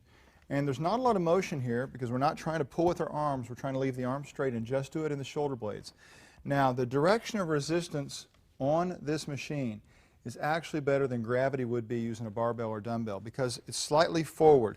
Got the adjustable arms set all the way down in position number 9. We'll take a look at another setting maybe in a minute. But number 9 all the way to the center, we've got the strap shortened to the D-ring closer to the grip. That way, depending on how long your arms are and your overall height, you make sure you've got resistance from the very beginning. Now notice Josh is not shrugging towards his ear. I hear and read that all the time. Put your shoulders towards your ears. But these muscles don't attach in your ears, folks. They attach towards the back of your head. So he's creating this perfect motion that if you extend that line of motion down, you'll notice it's right in line with the cables. In order to do this with gravity, you'd have to lean way forward, and that's really tough for some folks. So here he can stand up perfectly straight and pull towards the back of his head. And as he comes down, notice he's not turning it into a big slouch thing.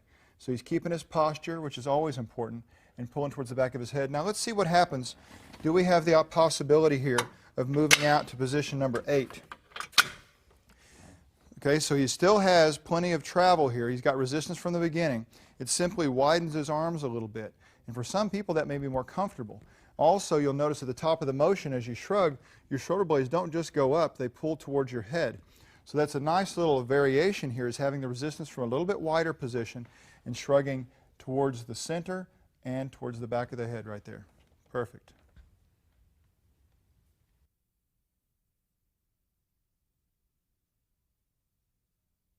This is the straight arm or stiff arm, you'll read in some books and magazines, the straight arm pull down. And what's being worked here, as the resistance is pulling upward and forward, we're going to use all these what we call shoulder extensors. So that'll be everything from the long head of your tricep to your lats, this teres group up in here, back part of the rotator cuff, some shoulder blade muscles, and of course all your spinal stabilizers. Now look at all these great variations that we've only got on the Revolution. Watch it. Josh starts in a perfect upright position. Go back and let's do that other one. Let's talk about it for 1 second. So he could have his feet staggered front to back. We've got the adjustable arms up here in position 0. And that's a great way for him to start and learn to stabilize. And then we could adjust it by having him step backwards, stick his bottom out, but he bent at the hips. So we'll show them that part. Yeah, go ahead and stand up straight. And so when he bent at the hips instead of doing this bending in the middle up here. That's what we don't want, see? So he's really good at that already. So he bends down like that. Now, what he really did was he created a new starting range of motion for himself. And that's really nice. Now, as you get more and more range, you may find you may not be able to go quite as far backwards, but you're making up for that by the new starting range, which is almost all the way overhead for him. Almost all the way overhead. So it's similar to a pullover exercise if you were looking for an analogous or similar dumbbell exercise. So this is really great. And we have another option in that we can cross the handles. So he's right hand, left handle, that kind of thing. So the cables are crossed. And now he's actually, as he pulls down, he's going to V outward a little bit. So he starts with his hands narrow and V's out. This is really cool. Isn't that a fun one? And then we can even play with one adjustment in the arm width out to position number 1, which works really great with this crossed cable straight arm pull down.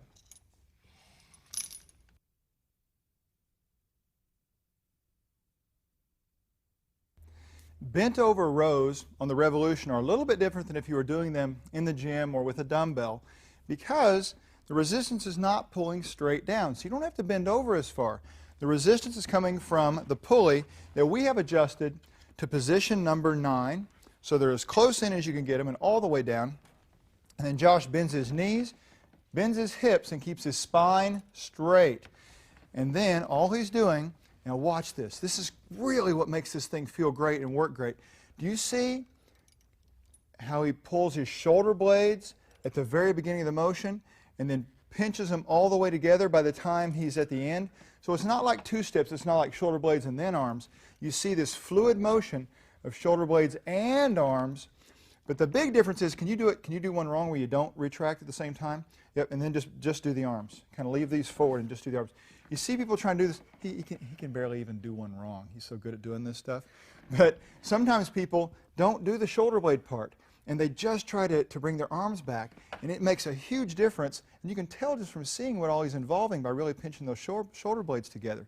So there's a bunch of lats, there's a bunch of rear delts, teres, shoulder or scapular muscles, low back. All this is working. He's even got abs working, because tightening the abs is an important part of keeping that spine stable. Now, let's say that this is not the best place for a beginner. Why? Because all the stabilization stuff. So he could drop one side, and we put the seat up here towards the front. He can use that to support with one arm and do a one-arm row. And even with the one-arm row, he could even get a little twist into his torso if he wanted to. There you go. You can't do that with both arms. And notice, oh, something I forgot to tell you. The strap, the handle, is adjusted to the D-ring that's closer to the grip. That way you can get a little more reach into the thing. But my gosh, there's so many great exercises here. But I'm telling you, take the time to take off a little bit of weight. Don't worry about how much weight right now. And get this scapula arm motion working together. And you'll really, really feel it.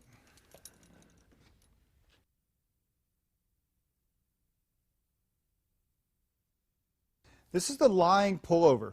And take a look at the different variations we've got, because it's really cool in the Revolution. First, you'll notice we're at position number 9, all the way down at the bottom, the narrow position. I've also got the handles in the D-ring that's closest to the grip, so that he can bring his arms back as far as possible. And Josh has scooted way down on the machine. His knees are even over the side of the leg extension, which allows him to extend his arms up all the way for the starting position.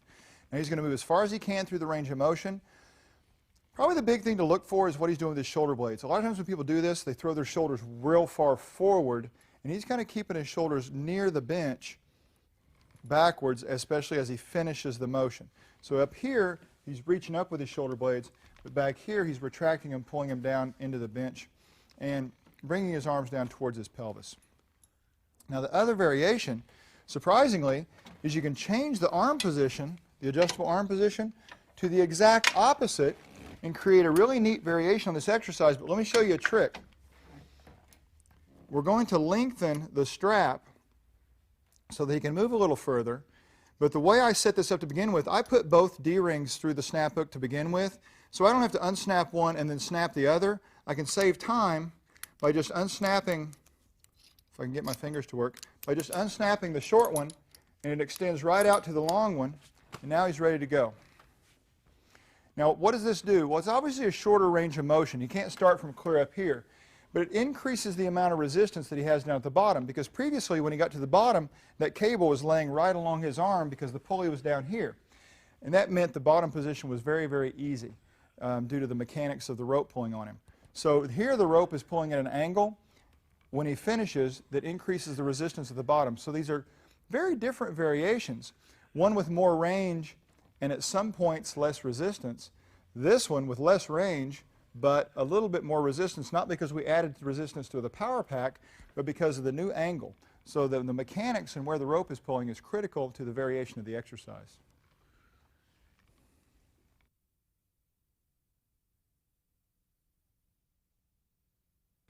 This exercise is called the lying lat fly. Fly because, you know, traditionally on flies we keep the elbow in one position with a very slight bend in it. And this is more like a fly version of a lat pull down, if you will. Take a look at what I mean. We've got a lot of options with this one because of the Revolution and its adjustable arms. But notice we got the strap in its longest D-ring setting for the handle part, right? And then take a look at Josh's position way down the bench there. That's allowing him to bring his arms up a little further than if he was scooted down this way towards the head end of it. Now, I'm going to show you the big changes in the adjustable arm setting. I'm in number 5, I think it is right now. the widest setting, and he's pulling from, stop for 1 second, Josh.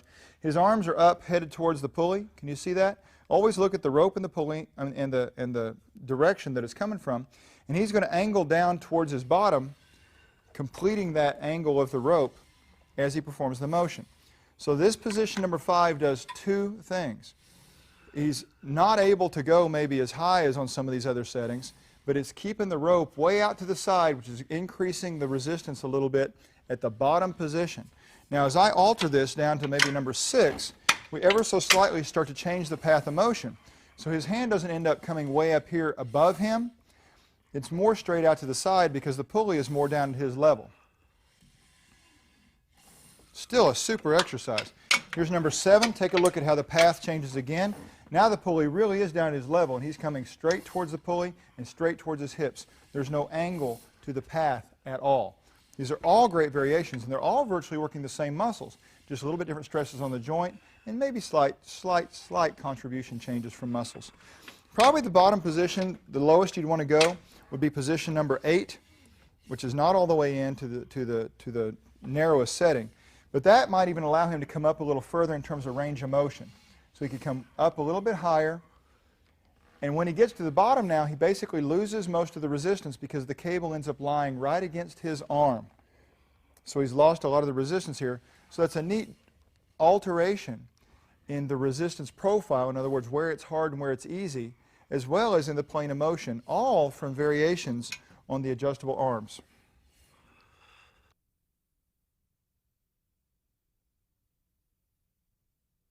With the adjustable arms of the Revolution, we have a lot of different variations of lat rows, rowing exercises that we can do. And the first one is putting the adjustable arms down in position number 9, the lowest, closest setting. And you notice Amy's got her feet on the floor because with the pulleys down here, your toes up on the plate right here might actually get in the way. So we're going to try this. She's sitting up perfectly straight, and let's do a couple reps this way. Notice she's keeping her posture and her alignment, and watch what she does. This is always the trick for a row, is pinching those shoulder blades together as she brings her arms back. And as her arms go forward, she lets those shoulder blades go forward. But she does not lose her spinal alignment. She does not slouch at any point in time, and she keeps this fluid motion of pinching and bringing the arms back all together. That is perfect. Now, we can adjust this a little bit by having Amy bend at the hips, and she can make her torso a little more perpendicular to the rope. So there's one variation. Another variation is if you felt like your thighs were in the way of your rope and handle travel, you could take this bench off, bring the sliding seat forward a little bit so that you could still be seated in the same position. But that way your knees and thighs could come closer together without the bench being between them. So that's an option you can keep in mind. Now, if you're using so much weight that you feel like you have to have your feet up on the foot plates, so go ahead and put your feet up there, Amy. See, she's got her feet up there now because if you're using a lot of weight, it's trying to pull you forward. You're going to slide on the seat there. So now she's got her feet to help her with that. So I just went outward to number 8 with the adjustable arms. Notice, by the way, I should have told you this in the beginning, that I've got the handles adjusted to the point where they're at the closest D-ring near the grip. That allows her to really reach forward without bottoming out on the rope. So again, watch the important part, scapula or shoulder blade and arms all moving forward and backward at the same time. She's not rocking forward and backwards in the torso. You see a lot of people do this whole thing and that whole thing. That you might do on the aerobic rowing exercise, but not on this one where we're focusing on these muscles.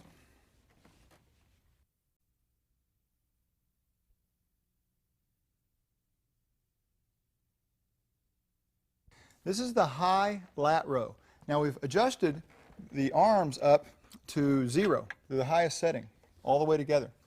And you can see that that's allowing Amy to reach upwards. So it's not as high as a pull down might be. It's kind of halfway in between a row and a pull down. A tremendous variation. It's going to allow her a little more range and a little more change within the lat muscle, which is a huge fan. So she's going to sit upright and do this row. And notice that when she does this, her shoulder blades are pulled opposite the direction of the cables or the ropes. So she's pulling down and squeezing her arms all down at the same time. As she comes forward, go real slow. Can you show them how their shoulder blades pulling this way? And then on the way down, super slow, where she does this fluid motion of shoulder blade and arm together. Now we could change this just a little bit and create variation by having her lean back slightly and keeping it there. So she's not yanking and leaning back as she moves, changing every time. She's just kind of keeping it there. And you see all the same great motion. It's another variation in angle. By changing her body, it becomes a little closer to perpendicular to her torso. The ropes do. You can see that? And I'll tell you what, if you, and you know whether you can do this or not, if you're super controlled, I'll let you, I'll give you the permission, as if you needed it, to actually sit up straight at this end and do the torso motion as you go through the motion. But do you see how controlled she's doing that? She's starting the motion with these before she moves her torso. She's not moving the torso to make it easier, like slinging it and then throwing the arms into it. So this is not a license to cheat as much as it is to make it a more compound or integrated exercise by adding torso and hip movement into your upper body movement. We have one more variation by going a little tiny bit wider. That just changes the angle not only in terms of width but also a little bit lower from that initial setting. So it's the same type of thing, just a different pulley setting. I don't know that I'd go much wider than that because you end up without much motion due to the change in width and it's not much of a row anymore. So there's your two options for the high row, position 0, position 1.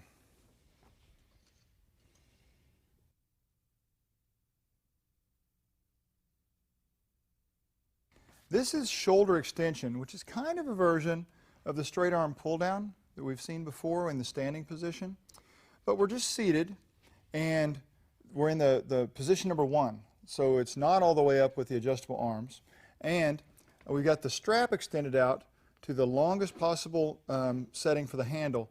That way, that as she pulls on the rope, she can get as far back as possible before we run out of line here.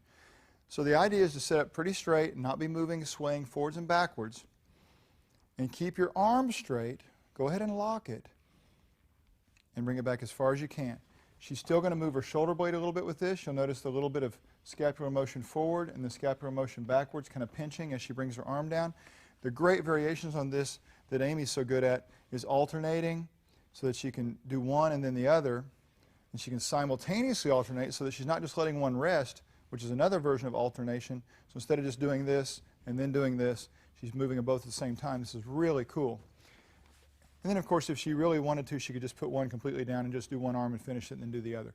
So anyway, there's some tremendous options. And really for this setting number 1, if you go all the way up to 0, she's probably going to have a tendency to run into her leg with the thing because of the narrow direction the rope's coming from. So give this a try.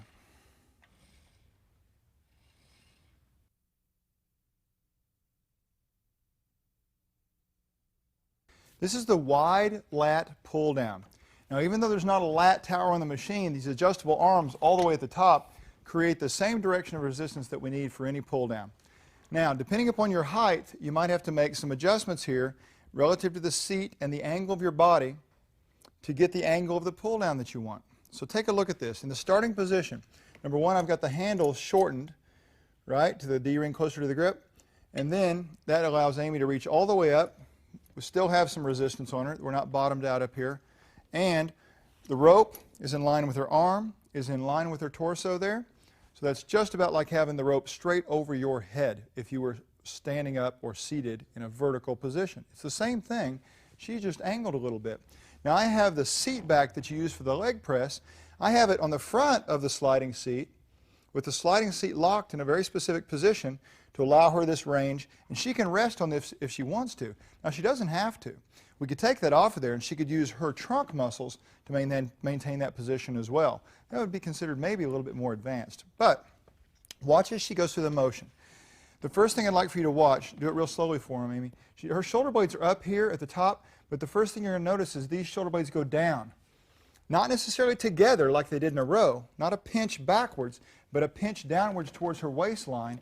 And that motion in the shoulder blade continues as her arm moves toward her side. So she's thinking about, it'd be almost as if she said, hey, I'm going to smash his hand with my arm. So that's what you're thinking. Don't worry about how far your hand or your handle comes down. You're not trying to touch your shoulder with the handle or anything like that. That's not as important as the range created at your shoulder joint by bringing your upper arm towards your torso. So that is a perfect way to do it right there. Now, one thing you might find is that If you were taller and with longer arms like I am, I simply might have to move this seat and the whole scenario back to one of these other holes back here. That would adjust it backwards, and I would have to lean forward just a tiny bit more. That's the only change that I have to make, and I would still have the ability to do this same perfect exercise. Now I want to kind of show you what she is working as she does this. Not only all these lower scapular muscles like lower trap and that kind of thing, but also your lats, the fibers running down, some elbow flexors, all those guys right there. So there's a lot of choices for you to make even within the wide grip pull down in terms of how you want to perform it and how you need to perform it based upon your arm length and your torso length.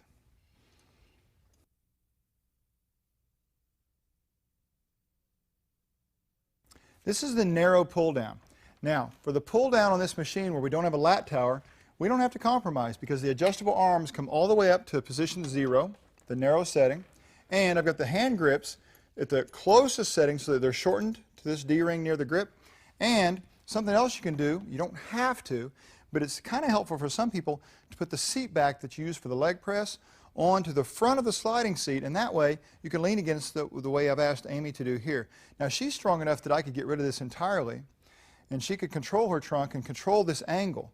But until you get good at that, you might use this, or you could just use it as variation, choosing to do it this way one day, and maybe because you're using this and not having to use so much muscle to control your trunk, you might be able to use a little more weight on a given day, but then the other day you think, no, I want to really work on my trunk muscles in the process, so you lighten the weight a little bit and get rid of the back pad.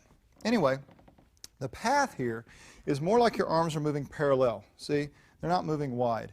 So as she goes through this motion, her arms are just going right outside the width of that seat back, about shoulder width. And the big thing here that you notice is she is moving the shoulder blade down towards her belt line as she moves her arm. Can you do one where people do it where they kind of leave their shoulders up by their ears? See, that is what you see all the time in the gym. And they're not really moving their shoulder blades. And they're not getting the contraction and the function and the muscles and the joints that they need to. So really take the time to learn the shoulder blade thing. It's hard because you can't readily see your shoulder blades while you're sitting here facing ahead. So you've got to kind of take the time. You might even have to do this little scapular depression thing where you just learn that by itself and go, oh, that's what that feels like. Now I know, and now I can put it together and make one fluid motion, not two jerky ones, but one fluid motion into this pull down. And she's thinking about bringing her arm by her side and squeezing it back. And the only other thing I can tell you is that if you were taller like me and had longer arms and a longer torso, I would probably have to scoot this bench back and lock it in one of those holes further from the cables here. Otherwise, I would probably be running into the end with my handle. I wouldn't be able to reach as far as I wanted. So that's the only other thing you might have to adjust. Otherwise, this is just a tremendous, tremendous pull down.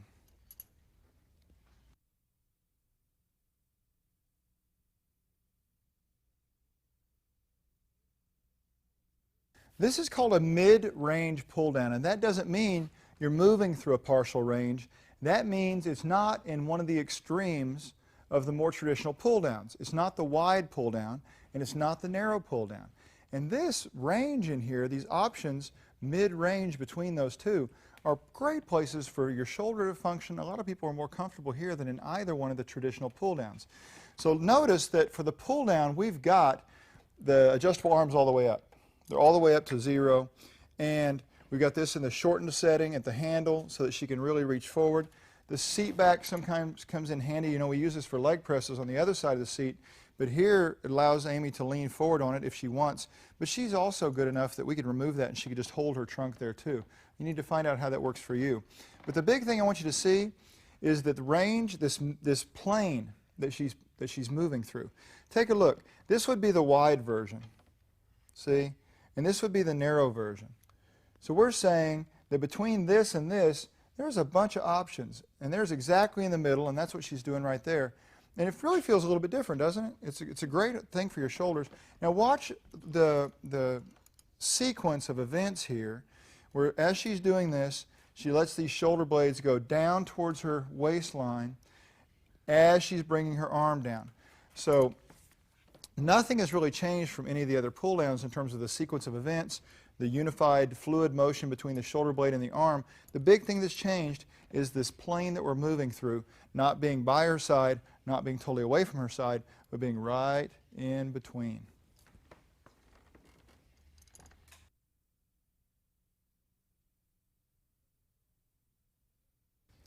We have a variety of arm curls in the standing position. And for each one, we're going to manipulate the grip or the handle, and we're also going to manipulate, for some of them, the adjustable arm. So pay close attention because there's going to be very specific things for specific types of curls. Now, the first, more standard curl is typically performed with the palm facing forward the whole time.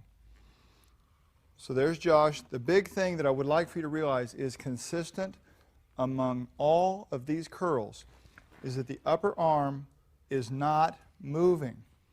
This is the hardest thing to do because people like to try to move a lot of weight rather than work the muscles that they're really interested in. So you'll see people bending their whole torso. Show them that, Josh, where people do the whole body thing. Folks, that does not enable your arm muscles to work any harder. That uses everything else. And then you'll see people as they come up, they move their whole arm up. And that's shoulder muscles. That's not helping. That's taking away from it. So let me just say now and have it cover all of these versions of curls we're going to cover is this upper arm, where it starts is where it stays. So the only motion is the forearm moving at the elbow in this nice little circle or arc. So you see he's not really curling up. Watch how he's curling forward and up and in. Think about that, and this upper arm will stay still. So now, here's the first one. Palm is up the whole time. He's got two settings that work well for this. Number 8, definitely not number 9. Number 9 is too narrow. You have this thing called a carrying angle. And when you turn your palm to the front, which is the whole thing we're trying to do here, your arm has a bend in it. It's the way we're built. So you cannot go with a really narrow setting here. Please don't do that. So start with number 8, even potentially number 7. See? Will allow for that carrying angle perfectly. So there's a great curl where we're maintaining the palm up or supinated position, arm number 8 or arm adjustment number 7 on each side. Now, let's go back and take a look at this thing you've heard before called a reverse curl, where you're simply turning over and it's going to be palm down. Because of what happens in the body when your palm is down, see, you don't have that bend anymore that you do when you're here. You don't have that bend. So you could go to this narrow setting of number 9 and do a reverse curl, no problem. Now, if you're a wider person, you may choose to bump that out one notch to number 8, and that'll work great for a reverse curl too. I'd like for you to realize there are very slight differences in muscular contribution from the arm muscles, the biceps, the brachialis, and the brachioradialis, with each one of these curls. It's most dramatic probably, I mean, you're not getting rid of your bicep, but this thing you'll probably notice most when you flip your arm all the way over is that you start noticing more of the brachioradialis. You haven't eliminated this, but you're just noticing this more, so there's a slight change in what's working. So rest for a second there, Josh. The next one I want to show you is the hammer curl. So what we're going to do is allow this grip to slip to this more vertical thing, and you might even have the grip itself might even slide on the webbing as you're doing it. I don't know. Just see how it works. But Josh has actually grabbed all the way around. But the idea is now that we're keeping the thumb up, so it's not palm down, it's not palm up. It's palms facing each other. And again on this, we've got two possible settings.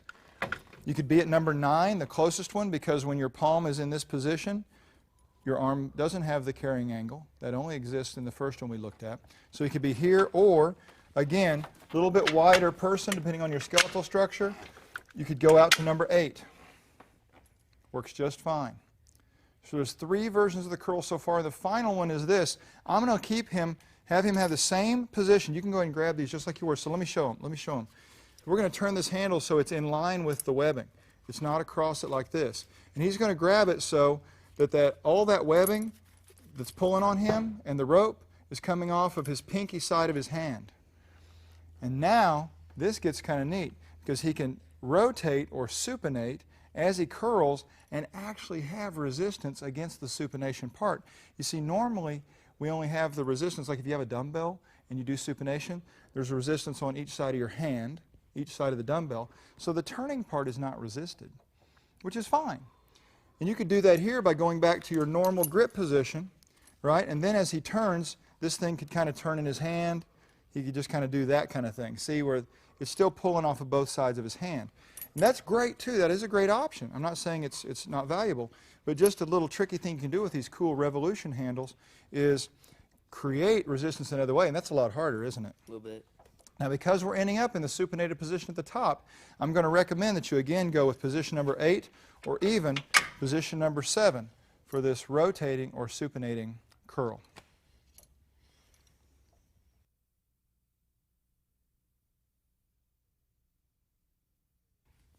This is a variation on a curl that's a little bit different, and the arms, the adjustable arms of the Revolution really make it possible for us. But we can bring the adjustable arm up to your shoulder height, which for Josh is about right here. He's on maybe number 3. And reaching straight out to the side, not to the front, like some people do for concentration curls and preacher curls and all those kinds of things, but out to the side. And the big trick here is curling forward and keeping the upper arm right where you started so that the elbow is pointing towards this pulley. So we don't want to let the whole arm go forward. We don't want to let the arm go backwards. Nothing really changes in this part. It's all the nice arc generated by the forearm moving in a little circle around the hinge at the elbow. So you can, in the process of doing this, decide if you want to maintain this supinated position, which in this case looks like palms facing Josh. But you could also go to the hammer grip, just with a little spin right here. Just go ahead, there you go. And so there's a hammer grip with this same thing. And make those little changes if you want. But the nice thing is the arms out to the side, creating very slight variation in the participation of the muscles. But realize you're still working your bicep, brachioradialis, and brachialis, all 3 of the primary elbow flexors.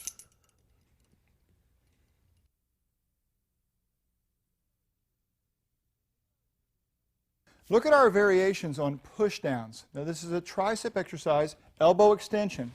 And the big trick here is going to be keeping the upper arm stable the whole time. So you're not moving your whole arm and shoulder around, not trying to use every muscle in your body to push on the weight. You're just working right here by controlling all of this and only seeing motion, forearm moving in a little circle around the elbow. Here's what I mean by a circle. Watch. She slowly pushes down and then thinks about pushing backwards. That's that circle. That's that arc. Now, we've got the machine, the Revolution, adjusted to 0 here, which is the highest setting. And that works out just fine for Amy and her shoulder width and everything. So she can also, oh, the strap. I got to tell you, the handle. There's no reason necessarily to have this in the shorter setting, because you just have to reach up here and pull it down further to your starting position. So you can have it in the lengthened position here. It's going to work out great for most people. If you're really tall, you might not be able to do that because your hand's going to be so much higher and everything. But the other thing to look at is that you have the option of a little bit wider position going to number 1 here. That can work for some of us too. Now, we can obviously make some little changes, like she could just let go of one of those entirely and do it all with one arm, making sure to maintain all this the same. She could alternate. She could simultaneously alternate, which those are 2 different things. So all these great choices, but look what happens every single time. She's so good at keeping this still. And by doing that and straightening all the way out, go all the way straight, that's when she really feels that contraction right there, okay? So there's a couple options: the regular push down, the single arm push down with all those little alternating and all that stuff. And then, you know what else you can do? You've seen people use ropes in the gym, that little rope that's in a V shape and they grab it. And the thing that allows them to do is to change from a starting narrow position to an ending wide position. And we can do that here. I'm going to go back to the 0, the top position. And then you can even switch this to more of the hammer position by slipping the handle. And then everything is directed outward in a V. So as you come up to the top, Amy's hands are here, and she goes out, they're outside of her hips out here. Still keeping all this the same. That's a great exercise.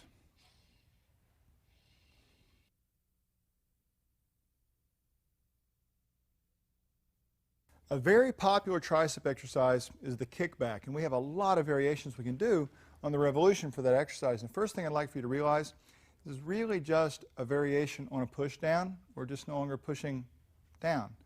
We're pushing backwards. But the body position relative to the torso compared to the arm and what you're moving, it's all the same thing as a push down. So take a look. We're going to start with position number, what is this, 2? Position number 2.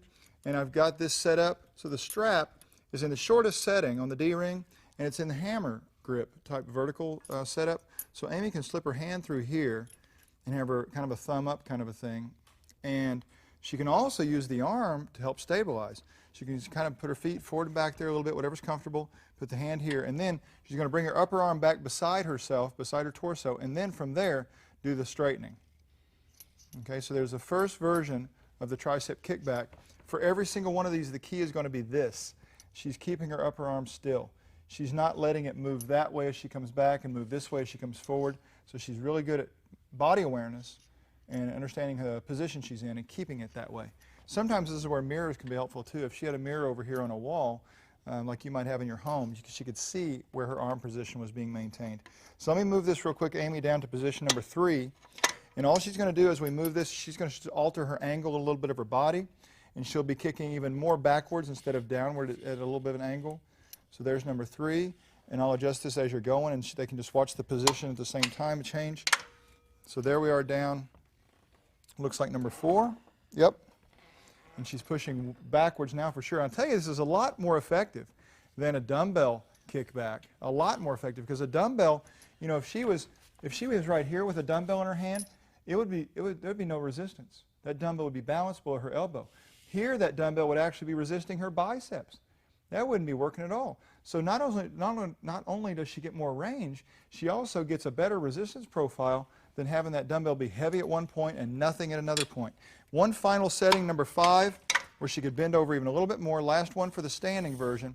And now she's pushing straight back there. There you go. Okay. Now we've got one more. We've got a kneeling version. This is great. I'm going to go down to setting number 8. Next to the bottom, she can just put her hand on the bench, knee on the bench, keep her back flat, bring her arm in position. Like I said, this is so much more effective than the old dumbbell version because of the resistance profile and the way that the revolution generates a new line of force.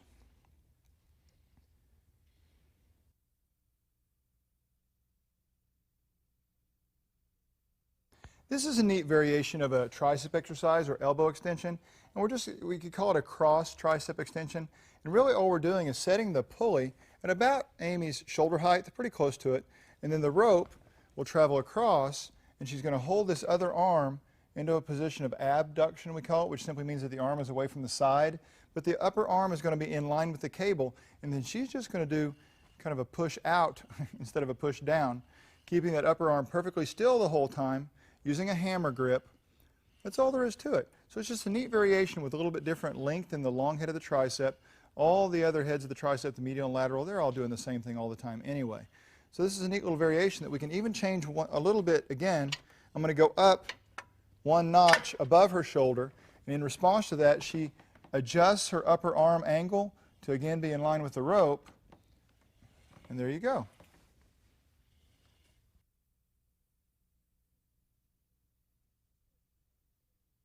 This is a really neat combination bicep and tricep kind of thing, or more appropriate arm curl, arm extension exercise, performed at the same time, opposite on each side. Now take a look at setting this up. This is real important. On the curling side, on her left side right now, obviously we'll switch this around later for a workout. On the curling side, you can have the adjustable arm either at number 9, which is all the way down, or number 8, which is slightly out one notch, but the handle, the grip, needs to be adjusted to the closest setting so that you don't bottom out when you reach down to finish your curl or to start your curl, either way. The big thing is that if you had longer arms or if you were shorter, this position number 8 might not work, because as it's out, the pulley also comes up and you might bottom out. So someone that was shorter than Amy might have to put it number 9 for sure. She actually has 2 options. On the extension side, specifically put it on number 1. We don't want it all the way up on 0 because that would be going over the top of her shoulder. It's going to work better probably on number 1. And what she's going to need to do on this side is keep this upper arm angled. She's not going to be able to hold it down here like a normal push down, because if she does, the resistance ends up pulling backwards on her, not doing what we hope for. What we want is for her to be at a position that it doesn't end up pulling backwards on her arm at the end. So here's what this is going to look like. She's going to curl on one side and extend on the other side. So it takes a little bit of brain stuff going on up there to get that coordinated. Now, if you really want to mess with your head, you ready for this, Amy? I don't know. Hold the curl at the top. Hold the curl at the top. Now, go down with both of them at the same time. How about that? I'm easily amused. Anyway, there's a lot of ways that you can alter and manipulate and vary this really neat exercise that we could call opposition in a sense, because you're working opposite muscles on the opposite sides.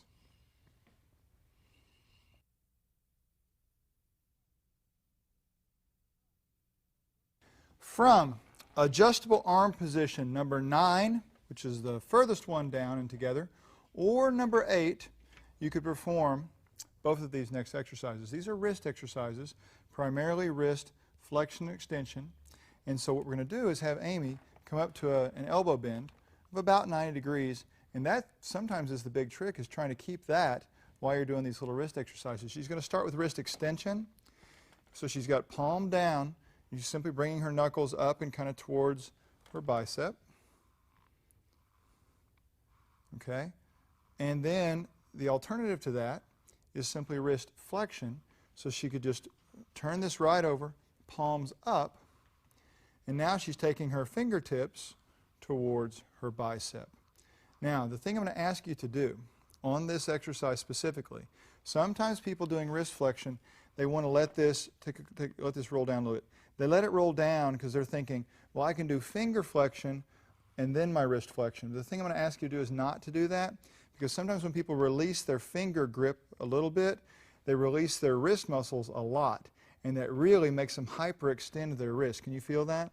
So when you keep your grip, you keep the tension in here, and you control the range of motion in your wrist with a lot greater degree of security and not going to the extreme of motion right there.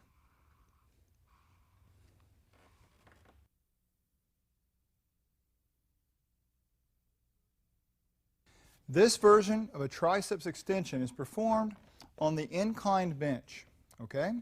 Now the biggest thing on the inclined bench is always how you get the handle or the weight into position. So Josh has done the right thing. He reached back, curled it up, and then moved his arm up into position rather than just reaching back and trying to yank it out there, okay? Because that can really bother your shoulder sometimes. So he did it the right way. I've got the adjustable arms in position number 9, which means they're really close in here. And he's got a palm up kind of a grip, which in this case is pronated. The big trick here is positioning the upper arm high enough that the cable doesn't come up and hit your shoulder. Now that actually, see, he could actually do it from there. There's an option. Still not going to hit his shoulder. He could be here. So there's a couple positions, but once he chooses a position, he's keeping it right there. That upper arm is not moving this way as he goes along or this way as he goes along. He's keeping it there. Wherever he starts is where he stays. But there are a couple choices. Now I'd like for you to try to go all the way straight if you can. All the way straight. See, now look what happens right there, because when he stops just a little bit before that, not the same amount of activity. That's the hard part, right? You really feel that contraction? So there he goes, all the way straight. We're not throwing it. The nice, slow, steady contraction. And here's what you might think about even, is tightening and squeezing into position. There you go. That makes a big difference too when you start thinking about things like that. So anyway, there's a couple different options. He could also, and try this one too, move to more of that hammer grip type of thing. I'm going to help him slide the webbing through since he's already in position. But you could do this before you even laid down and try to slide the webbing through on the handle so you're in hammer grip. And now, some people find that by far the easiest way, because when they turn their palms towards the ceiling, sometimes your elbow kicks out and it's hard for them to keep everything in position. But when you keep your palms facing each other, it's really easy to keep those upper arms pretty parallel and pointed up to the ceiling the whole time. So try those different things and see what works best for you. Some of you may be wide enough also that it seems to work best maybe from position number 8. You might try that, but I really think for most of us, position number 9 is going to be the key.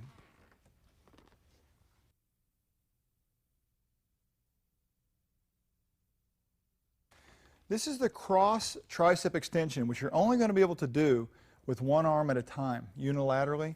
And probably the biggest part of this is watching how we get into position. This is pretty cool. So Josh is going to reach back and grab with an overhand, but he's not going to grab the handle. See, he's going to grab the webbing up here, And then that leaves the handle free for him to grab with the other hand, which is the one we're using, see? It's across his body. So now, he's in position.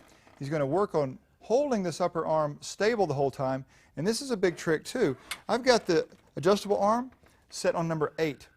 Because if it was number 9, this cable, or the rope, I'm sorry, would be wrapped around the bench and rubbing on this. So I've got it in number 8, the first one out here, and that allows the rope to freely pass by everything. Your arm position will also affect that, because if Josh, hang on, if Josh was over here, see how it would come across his face?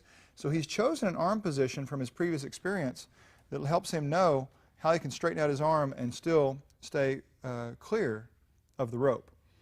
So he's keeping this stable and holding it there, palms facing him, straightening all the way out, full extension. So that position number 8 is going to work the best for that one. Of course, we want to do the other side after we finish.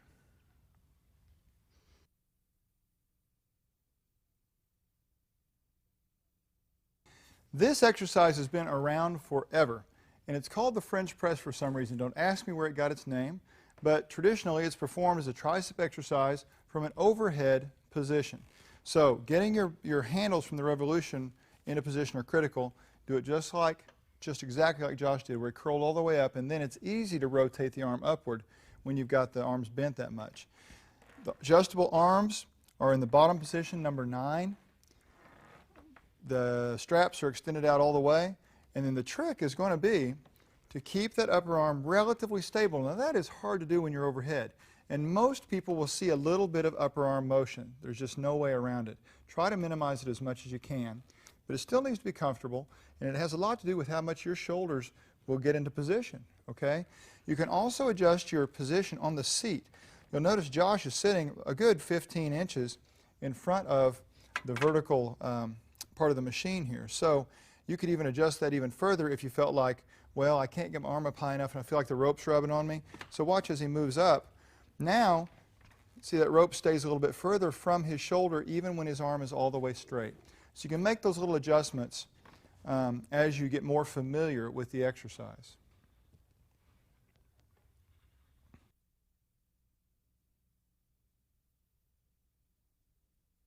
The seated arm curl can be performed on the revolution with the bench flat, the arm, adjustable arm, adjusted out to number 7. It's a great place to start.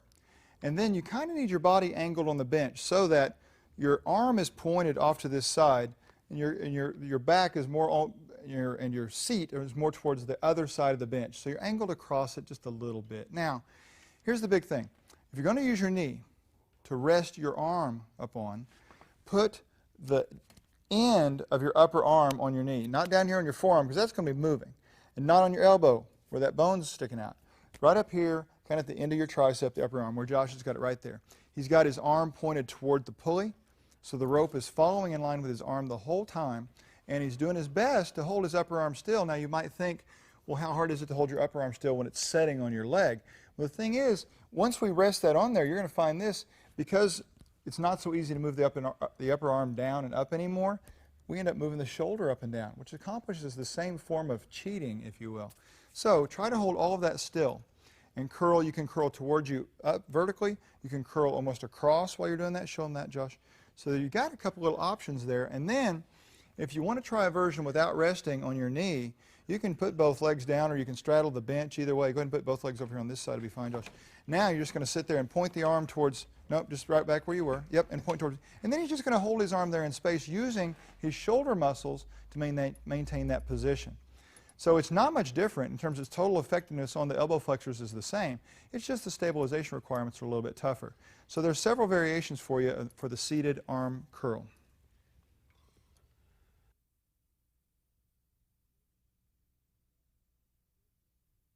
Now in the seated position, we've got a couple variations of wrist exercises, and you don't have to, but you can use your legs, your thighs, as kind of a bench and rest your forearms on there. So the first version, with the adjustable arms down in position number 9 and the straps in the shortest D-ring, so the D-ring closer to the grip, we're going to do wrist flexion. Josh's entire forearm is resting on his thigh with his hand out beyond his knee so it can move at the wrist. Okay, get it out there far enough that your wrist is not bumping into your knee right there. And his forearms are parallel to each other as he does wrist flexion. Now, as you're doing wrist flexion, something I'm going to ask you to keep in mind is not to let the fingers roll down, because some people think, oh, well, while I'm doing wrist flexion, I'm going to do finger flexion also.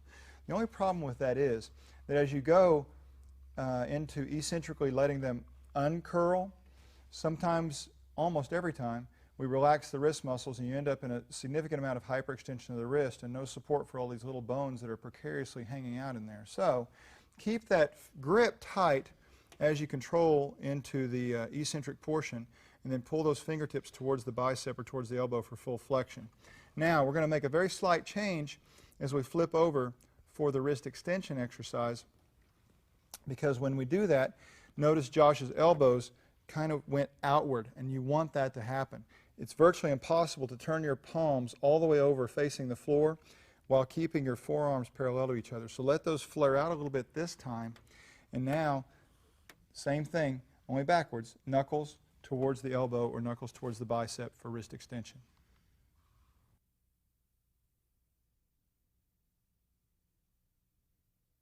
For the lying curl, you have so many variations because of these adjustable arms. You see, if you were doing a standing curl, it would be like the cable coming from all of these different positions around me.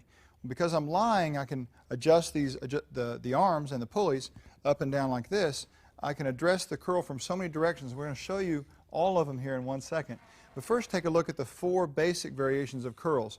Josh is doing the first curl in a supinated or palm-up position right now, and maintaining that supinated position the whole time. Now, here are the keys. The setting is number 8. So it's not all the way down, because that would bump into his leg. So it's number 8. And the big thing for every single version of this is that that upper arm is not moving, folks. So many times people, as they start to lift, they bring their arm backwards, then they bring their arm forwards. They do all that kind of stuff. Try your best to do just like Josh and keep that upper arm stable. It does not have to smash into the side to stay stable either. You can hold it out in space to simply control its motion so it's static as only the forearm moves at the elbow. So there's number 1. We've got a reverse grip curl, right, where you could just flip over, palms facing away from you, and perform the same thing from the same setting with the same arm position. He could do a hammer curl where he just simply adjusts. There you go. He's adjusted his webbing. And then we could do a supinating curl where he's actually starts in kind of a pronation or neutral, pronation or hammer, and then curls or turns his palm and forearm as he performs the curl. But notice with each one of those how perfect he is at keeping that upper arm in the same place. All right, now here's the first variation with these arms. Is I can simply bring it out a little bit to number 7. And all he's going to do is adjust his arms out a little bit, because that's the primary change that was created. So you can't see that too much, but you could kind of envision that as the pulley went wider, his arms went wider, and he's curling from there. Now, as they get wider, they also start to get higher. So he may actually, as he moves his arm away from his body, move it up a little bit. You can see his elbow pointed towards the pulley right here, and his upper arm in line with the rope, kind of. Position number 5. So now you can see he's definitely elevated his arm angle to a new starting position based upon the pulley's relationship now. And he's wider than he was before because of the width of the pulleys that's been generated through the arc that they move. You can go up to number 4. Take a good look at this. Again, not any change in width this time because it hasn't gotten any wider, but they've gotten higher. So he's more forward or up with his arm angle. Okay? Now, number 3, you can see the similar change progressing. Number 2, where he's really angled up towards me now, but his arms are actually not as wide as they were because the pulleys are becoming narrower as they reach the top. And the highest angle, and Josh is going to be glad we're done, the highest angle we're going to do this is position number 1. We will not go all the way to 0 because that'll be too narrow, and that'll force his hands together like this. So, for this standard curl with the palm up, supinated grip, this position number 1 is the highest that will go. Now, it is possible that for the other variations where we do not require a carrying angle, if you remember from discussing any of the other curls, that when your palm is facing forward, you have a bend in your elbow that requires the grip to be a little bit wider. This is part of your anatomy. When you're in a hammer grip or a reverse grip, that bend is not exhibited. So if he does, Josh, go ahead and flip over to a reverse or a hammer, he might be able to come to the 0 position here for his reverse grip and for his hammer grip curls, but not for his supinated or supinating, which is the rotating one, not for those curls that involve supination at all.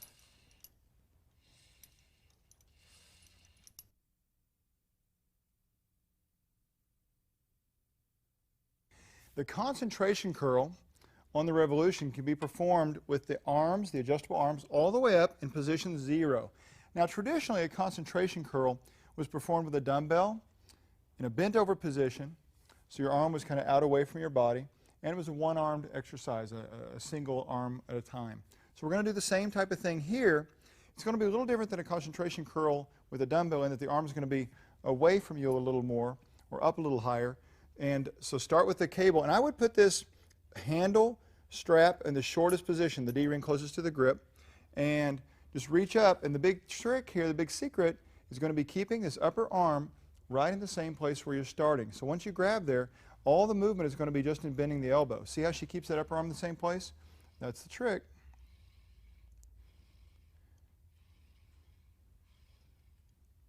So she's really controlling the spine. She's controlling the shoulder position. Now you could, if you wanted to, you could change to a hammer grip or a reverse grip and all those kinds of things. But traditionally this is performed in the supinated position or supinating, so that as she comes down she could kind of turn this way and then supinate on the way up. So you can make that choice, but the big thing is don't let this elbow drop. Point it up a little higher. In fact, go ahead and point your elbow right up at the pulley. There you go, and then keep that elbow pointed. There you go. So kind of aim it that way, and you'll have the perfect concentration curl.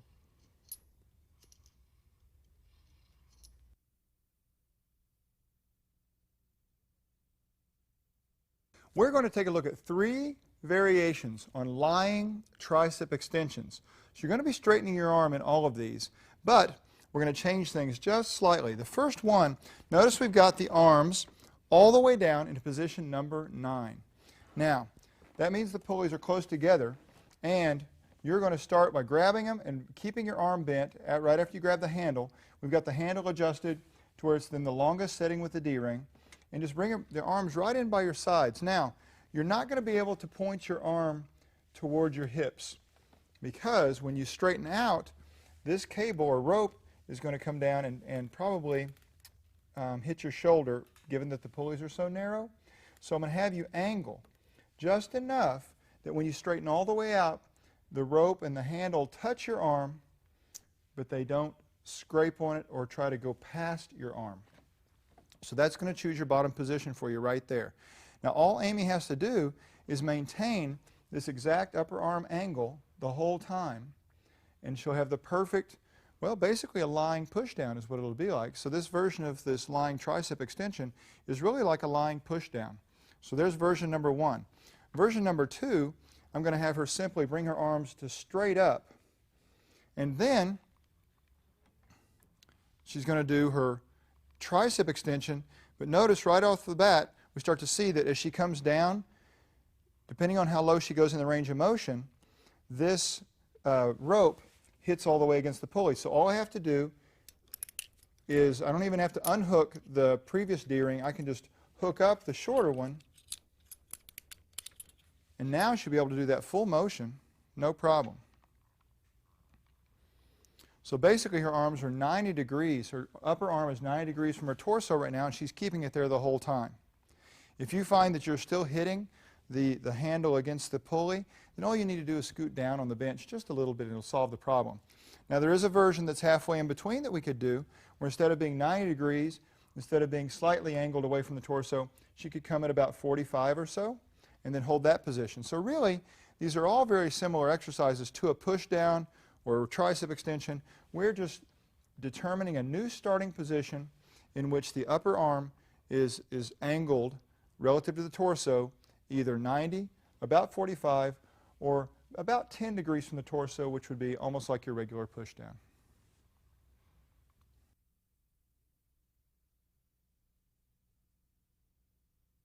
This preacher curl attachment is really nice. I'm going to give you some basic tips on how to set it up, but then you're going to have to experiment with it yourself based upon your trunk length, your arm length, your range of motion, a lot of different things. But here are the key factors. First of all, in the bench itself, it has several, it telescopes, so it has several positions that you can adjust it to. And here's what I would do, is just sit up nice and straight up close to it like this, and then take a look at your arm when you rest them on there. You see how, here's the plane of the pad, and Amy's arm's kind of angled there a little bit. So I'm gonna probably adjust the bench so that it brings her up to where her arm and the pad are parallel to each other. So Amy, if you'll pull that pin down there, we're going to come up just a little bit, and it clicks into place. You can hear it and you can feel it, and then reach up there. So there she is. If she wanted to take advantage of this thing, now she could probably do it with one notch lower, but let's start right there. Like I said, you can always adjust it after one rep. Oh, I don't like it, I want to try it differently. You can do that.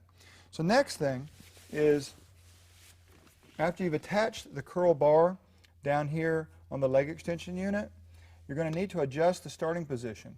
So this was already in the very lowest setting, and if I bring it forward 2 notches, she can almost grab that, not quite. I'm going to bring it forward 1 more notch. There we go.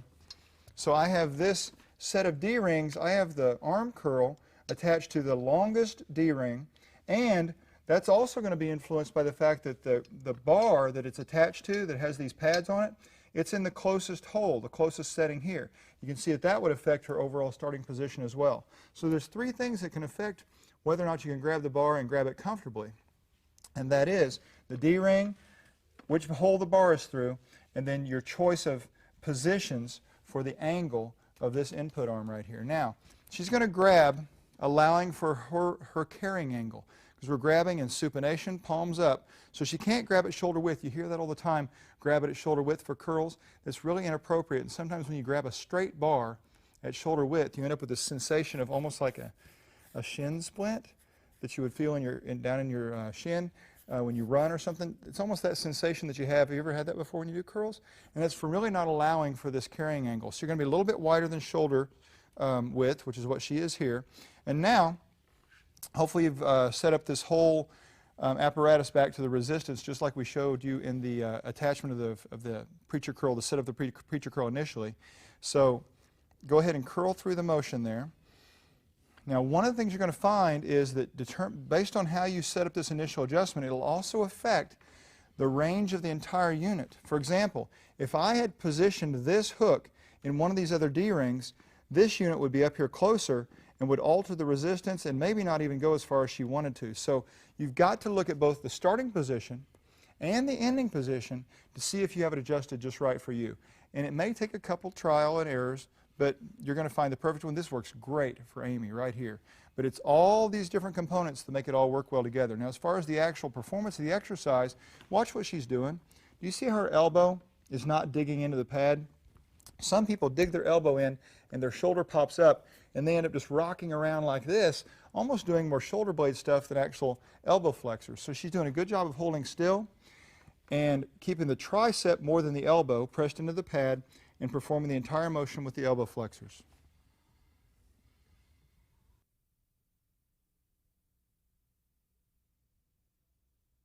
This is the seated abdominal crunch. Now we're really in an inclined position here. You know how to set up the bench for that. And we're going to reach back, grab the resistance, curl it in very safely. Good. And then we're just going to collapse those forearms right down against your upper arm, fists basically against your shoulders. And sometimes I've seen people actually kind of try to grab across here like that, if that's more comfortable for you. Whatever you need to do to make holding of the handles and the resistance pretty comfortable thing, because you're just resting here and all of the motion is right here between the ribs and the pelvis. Now remember, this is a crunch. This is not a full sit-up, and that's one of the big mistakes is people think they need this big monster motion where they're sitting all the way up. Her low back should never really leave this bench right here. You can see how she's doing it. And she'll lay all the way down. Now watch right here. Here's what I want you to think about. Concentrate solely. Go real slow. Stop before you, Amy. I want to show them. There you go. Concentrate on what's going on between here and here. Tighten this before you ever move. So she's going to tighten and use that muscle to pull her into a crunch. Don't just start throwing the head and shoulders and hoping that all of this works somewhere along the way. The key is tightening, and don't even move unless you know that these muscles are what pulled you into position. Now you're going to work the entire abdominals here. And I know you've seen all kinds of books and magazines and goofy things that saying you're working upper versus lower versus obliques. But if you look at what's really happening, and if you test all the abdominals, every section of the abdominals is involved here, as are the obliques. Okay? So it's not that we don't have other variations we can look at, but just realize that if you were choosing one exercise, you've accomplished everything right here in this one. Now you can kind of mess with it a little bit by putting these straps more off the top of your shoulder or something. That's going to change the resistance a little bit as opposed to if it came off the side of your shoulder. We've got the adjustable arms in position number 9. They're all the way down at the bottom. And that's it. Having the feet up on the pads down by the leg extension can be really helpful. Some people might find it uncomfortable trying to do this with their feet on the floor, so that's not a bad idea as well. But remember, this is not a spot reducing exercise. You can't do crunches. I don't care if you do 1,000 reps. That's not going to help you lose fat. You've got to eat right. You've got to do all those other things. You've got to do the aerobic exercise to help burn calories.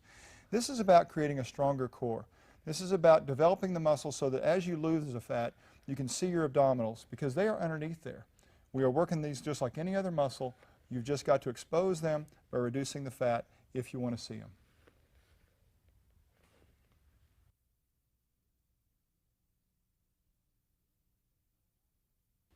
This is a diagonal crunch. Now, a lot of books and magazines call this an oblique crunch, but that's kind of deceiving because it makes you think that the obliques, the muscles on the side of the abdominals, are the only things working.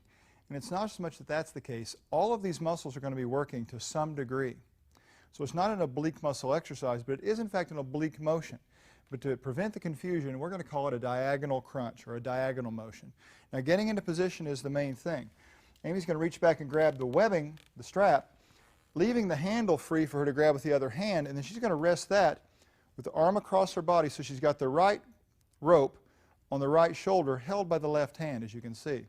Now all she's really moving is this side, so she's crunching. And don't just think about trying to reach as far as you can. Think about using these muscles. Watch right here. Do you see that? She's going to think about pulling these ribs towards her belly button with these muscles. So it's not just twisting and it's not just rolling around, but it's a diagonal crunch, taking these ribs towards the belly button, making the ribs lead the way. The shoulder's not in charge here and the head's not in charge here. Those are not the things we're trying to move. So watch, and you'll see every time, slow down for them because they can really see the steps. She tightens, and then she heads over into diagonal. So every time that tightening and releasing, that's really the key here, so that you know what you're working. And eventually, hopefully, you'll be able to see yours the way you can see Amy's muscles working right here. Now you can see the rectus working also. There's no way to keep those out of it. So that's why I say it's more than an oblique exercise, although you may notice the obliques more than anything else.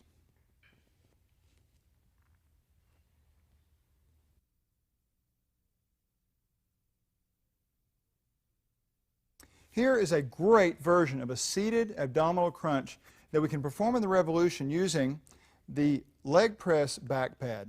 So we just put it in the seat as we show you in the technical portion where we talk about setting up the different attachments. And now we're going to use it to bend around and to crunch against. Now here's the big thing. Set the arms, the adjustable arms, at about shoulder height. I'm going to show you the first one at shoulder height so you can see what it looks like when the ropes are pulling straight back on her.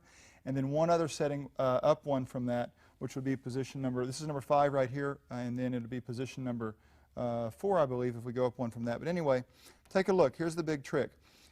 You need to control how far back you allow yourself to be pulled. Now, Amy can go a lot further than that, but right now, the whole purpose of this is you don't have a big, long, flat bench behind you anymore. So you can start to extend back a little bit, use the abdominals, watch her tighten first, and then use them to create the crunch. Now again, your low back should probably never pull away from this back pad because we're not trying to do a full sit-up type of thing like that, you see? So her low back's going to stay against there. But as she gets stronger, and as you slowly progress range of motion, don't just flop back there, but control it. Look at that. See, she's got tremendous control over her spine. She works on this kind of thing all the time. But she can go way back here, and from that position, don't just rock forward, but watch how she tightens and pulls out of that position, ribs towards the pelvis into a perfect crunch. See, the whole thing is not just simulating the exercise, folks. It's getting good enough to control it and make your muscles work from these new positions. It's not going to be magic if you go, oh, look, I can lean back as far as Amy. You've got to be able to tighten the abs and pull out of it with the same control that Amy has. Now watch this. I put this up one notch. You'll notice the rope is coming from a little tiny bit higher angle, and she's going to feel a little bit different resistance towards the end. Can you tell a difference at all, Amy?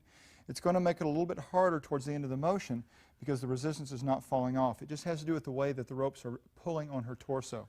So those are kind of your two options. One level that's about even with your shoulder height, and then maybe one notch or one adjustment that would be above that. But the key is control right here. Don't go fast, and don't worry about doing 8 million repetitions. In fact, the point of this is to slowly add weight so that you're doing the 10 to 11 to 12 repetitions to fatigue, just like you are for any other muscle group, because that's what's going to take to develop these muscles so that you can see them the way you can see Amy's. You're not going to be able to spot reduce with 1,000 repetitions done fast and getting all that burning and stuff. So pay attention to doing it right, and then start eating right and doing the aerobics too.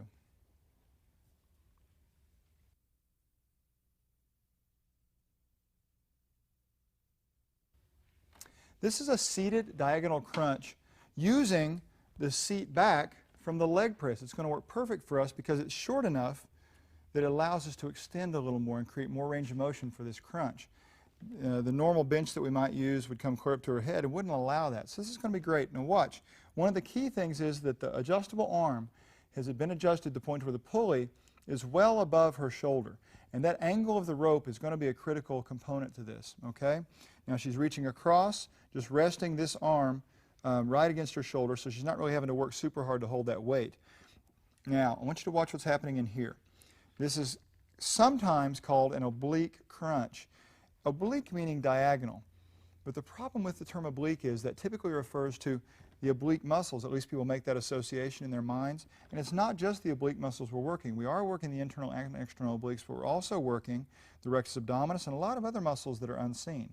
So I prefer to call it a diagonal crunch so that we don't make an immediate association with one small muscle group.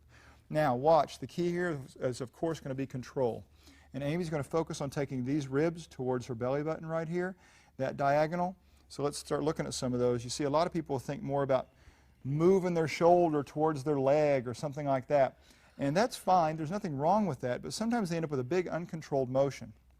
And what Amy's doing is taking advantage of this short seat so she can increase not only extension, but rotation. Now what determines how far she can go back is not just her range of motion, but watch the control, the tightening. You see, she can control the muscles that pull her out of that position. That's what makes this relatively safe for her, is her level of control. And if you just go back there saying, oh look, I can move as far as Amy, but you don't have the control of the muscles that are easing her into that position and are pulling her out of it, then that's going to make this not only uncomfortable, but potentially unsafe. So your range of motion needs to totally be dictated by what you can control with the involved muscles. All right? So watch again. All this involved, you can see rectus abdominis, upper and lower, you can see everything, but watch as she's pulling this point, tightening, trying to think about moving to this point. So it's the initial tightening that's cool. She tightens before she moves, so she's kind of engaging those muscles and drawing herself to that position. And you'll notice her low back never really leaves the bench. If you can see that, straighten this arm for 1 second, Amy, as you go forward.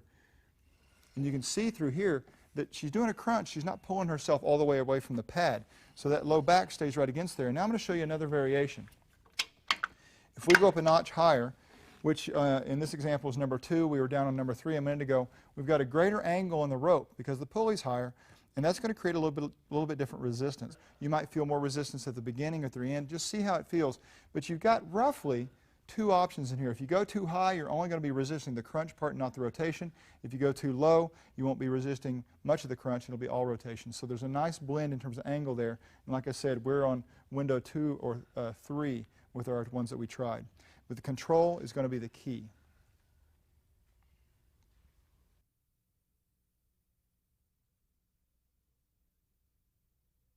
Take a look at the variations on trunk rotation that we have on the Revolution. First, let's start with a basic trunk rotation where the cable system, or the pulley is about even with Amy's shoulders, kind of chest-shoulder level right in there. So, as she comes out, you're going to see the rope is basically parallel to the ground. She's going to sit up nice and straight, which is always critical when you're doing trunk rotation. And with her arms straight out there, she's going to rotate in the trunk Now, she's not trying to just force the handle around there by using arm muscles and everything else in the world. She is only moving in the trunk. And I'll tell you what you've got to do. You can't be worried about how far you're moving. Some people think, oh, well, I need to be moving this a long ways. Folks, if you have limitations in your trunk, live within those until you progress out of those or away from those. Don't try to force it. Don't try to move fast and yank it and try to get some big motion that's going to end up bothering your back. So just take it easy and take advantage of what you've got. It's plenty for now, okay? So nice trunk rotation. These are not spot reducing exercise. Sorry guys, you're still going to have your love handles at the end of this thing if you're not eating right and doing the other stuff, okay?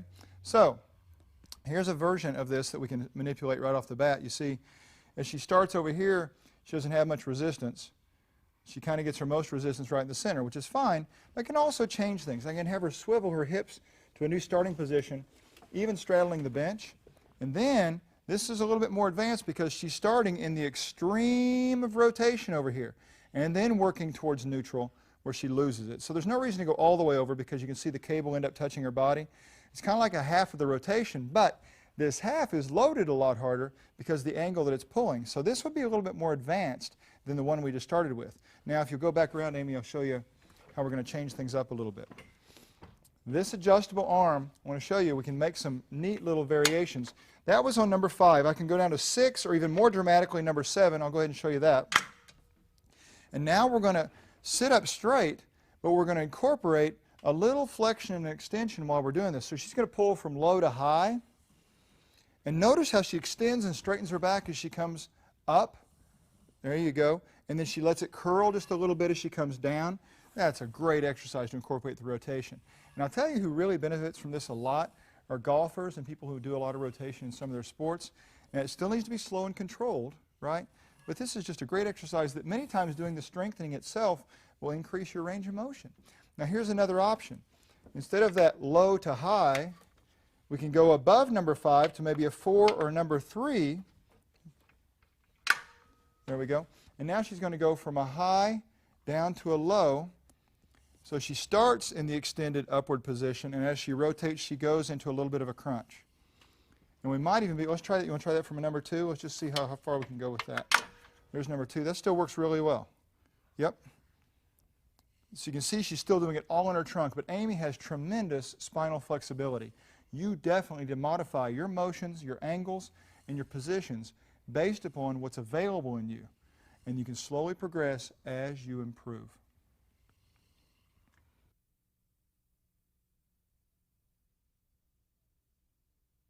This is a little exercise that's really just upper back extension. Now you're going to use not only the erector spinae of the upper back, but they also cross down into the low back. So you're using them all the way down, but most of the motion is really short. It's just right here up. And what we're doing is using the back pad from the leg press as kind of an axis or a fulcrum to bend around. So to grab the weight, first of all, I've got the adjustable arms set at number 8, so they're almost all the way down, but not quite. And then Amy's got her forearms up to where the handles are. So she's kind of put her forearms through the webbing, and the grips are up by her elbow. She's just kind of crossing her arms and grabbing hold to help hold the resistance there. And really the little short motion, watch how she performs this.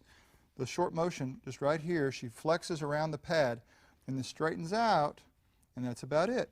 And as I said, you can see all these muscles down here working as well, but most of the motion is from about right here up. Now, the only reason I bring that up this as an exercise is because this is an area, you know, where so many people have this postural thing where they slouch in here. And when they slouch in the thoracic part, it throws the head forward, they get all these headaches, they get neck problems.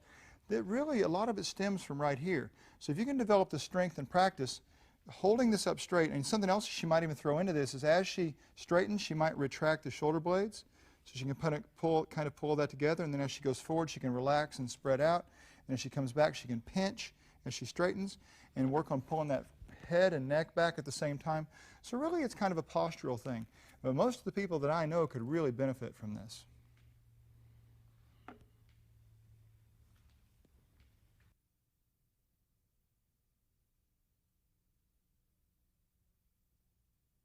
There are a couple different versions of back extension exercises you can perform on the Revolution. To get in position, we're going to have the seat and the bench flat, have the adjustable arms put down on number 8, so they're almost to the bottom, lowest, narrowest setting, but not quite. Amy's got her feet up on that foot plate down there that's really helpful to keep her from sliding forward as she's pulling backwards against the resistance, and she's got the forearms and hands through the handle itself, so the grip part of the handle is up at her elbow. Then when she locks both elbows together and kind of folds her arms, it helps her hold the resistance there. Now, here's the key. The first version of this is really just practice at maintaining your spinal alignment from head to the bottom. So as she leans forward, allowing the resistance to pull her forward, she doesn't bend at all in the spine. She's doing it from the hips. So the actual motion is going to be hip extension. But the trick is really maintaining a certain spinal position in the process. That's the whole thing. And you may find that with your legs up, it's even tougher for you to do that. So show them one just with their legs down flat on the floor there. You may have to do it here just because when you pull your legs up, that has a tendency to make some people want to bend their spine. So you need to check and see what works for you. Now you can see that she's able to bend forward. And if you feel like you're going to slide way forward, you might scoot back on the bench so you can put your heels against the foot plate, the edge of the foot plate. There are little ways you can remedy some of those things. But now the next one is what I'm going to call a more advanced version, where you're actually controlling motion. So now the hip's not going to move, and you will see her slowly start to bend from the top, curl from the bottom, and let herself go forward a little bit. And now she's going to slowly straighten all of those things against the resistance. So the resistance is pulling her forward and into a curl, and then she's straightening gently, gently into a bend backwards the other way. Real comfortable backwards. The speed needs to be really slow so you can feel what's happening. And if there's anything you don't like, you need to stop. Of course, that's true of all these exercises. But the motion is incredibly controlled here. So there are two great versions, but as with everything we do with the spine, and every exercise, of course, you want to be incredibly controlled and incredibly careful, paying great attention to what's happening with the range of motion.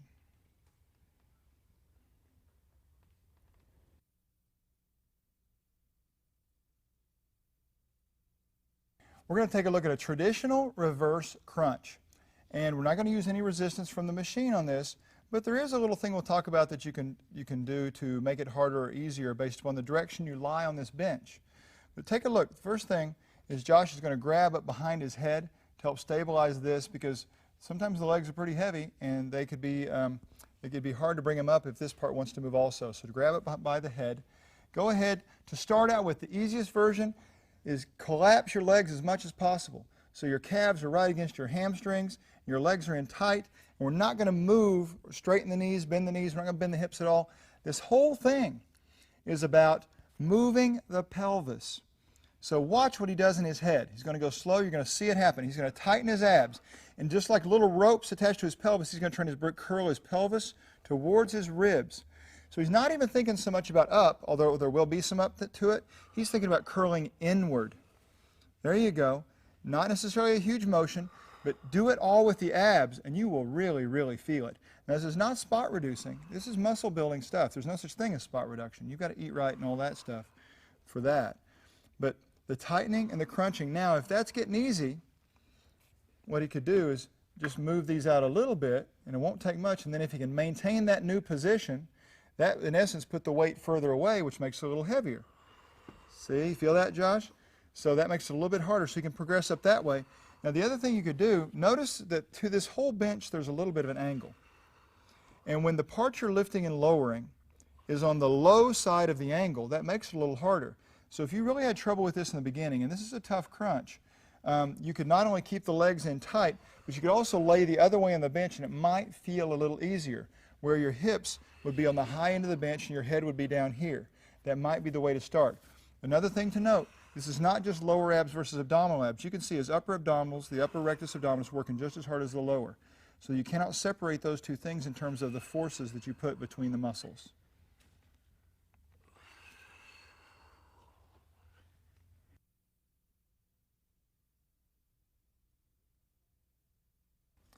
For the traditional abdominal crunch, you'll need to decide which way to lie on the bench, either with your head and shoulders up near the leg extension, or the way we've got Josh here, where they're down near the adjustable arms. The difference is that when we're downhill like this, with a moving portion, which is your upper body, it's going to be a little tiny bit tougher. Now, there's not much angle to the bench, so you may not notice that too much, but that is a reality. Now, here's the next thing. I would suggest trying this at least with your arms just crossed here at your chest first. All right? Some people like to immediately put them behind their head because they think their neck and head's going to get, their neck's going to get tired due to the weight of their head. But if you have to do that, I would suggest you wait until it actually gets tired so that maybe it could get a little stronger in the process instead of starting that way from repetition number 1. So here's the goal. Josh is not going to throw his head and neck into it. This is not about lifting the head. The head and neck go along for the ride. It's about moving from here to here. So watch him tighten first and use that tension to create the motion of ribs towards pelvis. If you don't feel the contraction, if you don't feel the muscle pulling you up, don't move. There's no benefit to just moving without using the things you want to use. So take your time, and as you crunch, go slow and see how far you can go. Not by how far you can throw it up there, but by how far you can crunch it up there. Feel everything from your pelvis to your ribs working, and then use all that on the way back down. Tons of control. Don't just flop down there, but work every inch on the way back down. Now, if you do that, and you do it right, chances are, even if you were doing 50 crunches some sloppy way, you'll probably be down to 10 or 12 the hard way. So take the time to get everything out of them you need. This is not a spot reducing exercise. This is a strengthening exercise, and you probably won't need much extra resistance if you're doing it correctly.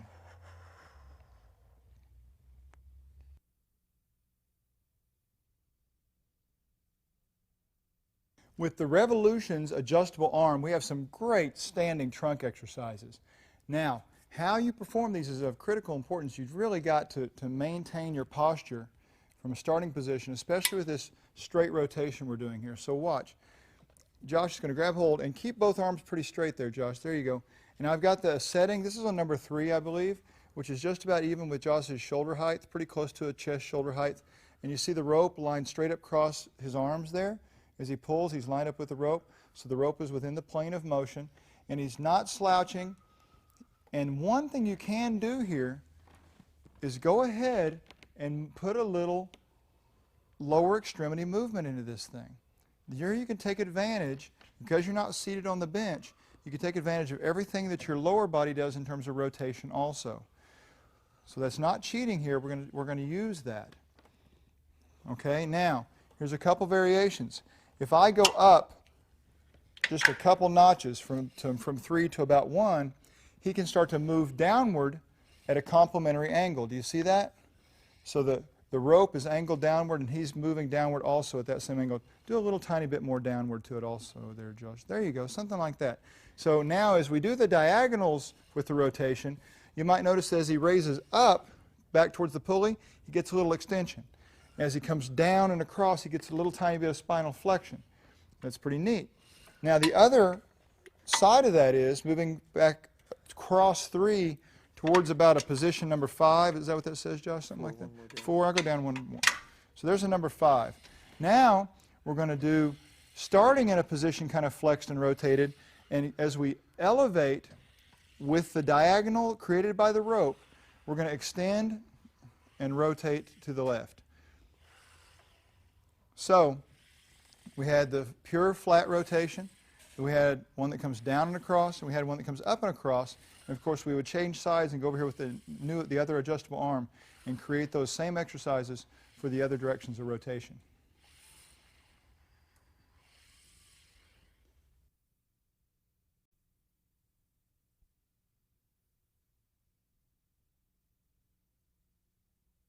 A lot of people think there's not a lot to a leg extension, so they just sit down and start kicking away. And really there is. There's a lot to be picky about, starting with what you're doing in your knees. But remember the setup. Now, you've got to go back and review how to set up the leg developer in general, hooking up the ropes and all that kind of stuff. Make sure you do that on the previous section of the DVD covering that topic. But let's start up here. Take a look at the position you're seated in, the spinal position. A lot of times if you're leaning forward, or even vertical, straight up and down, erect, that's going to be a position where a lot of people can't straighten out their legs because their hamstrings are so tight.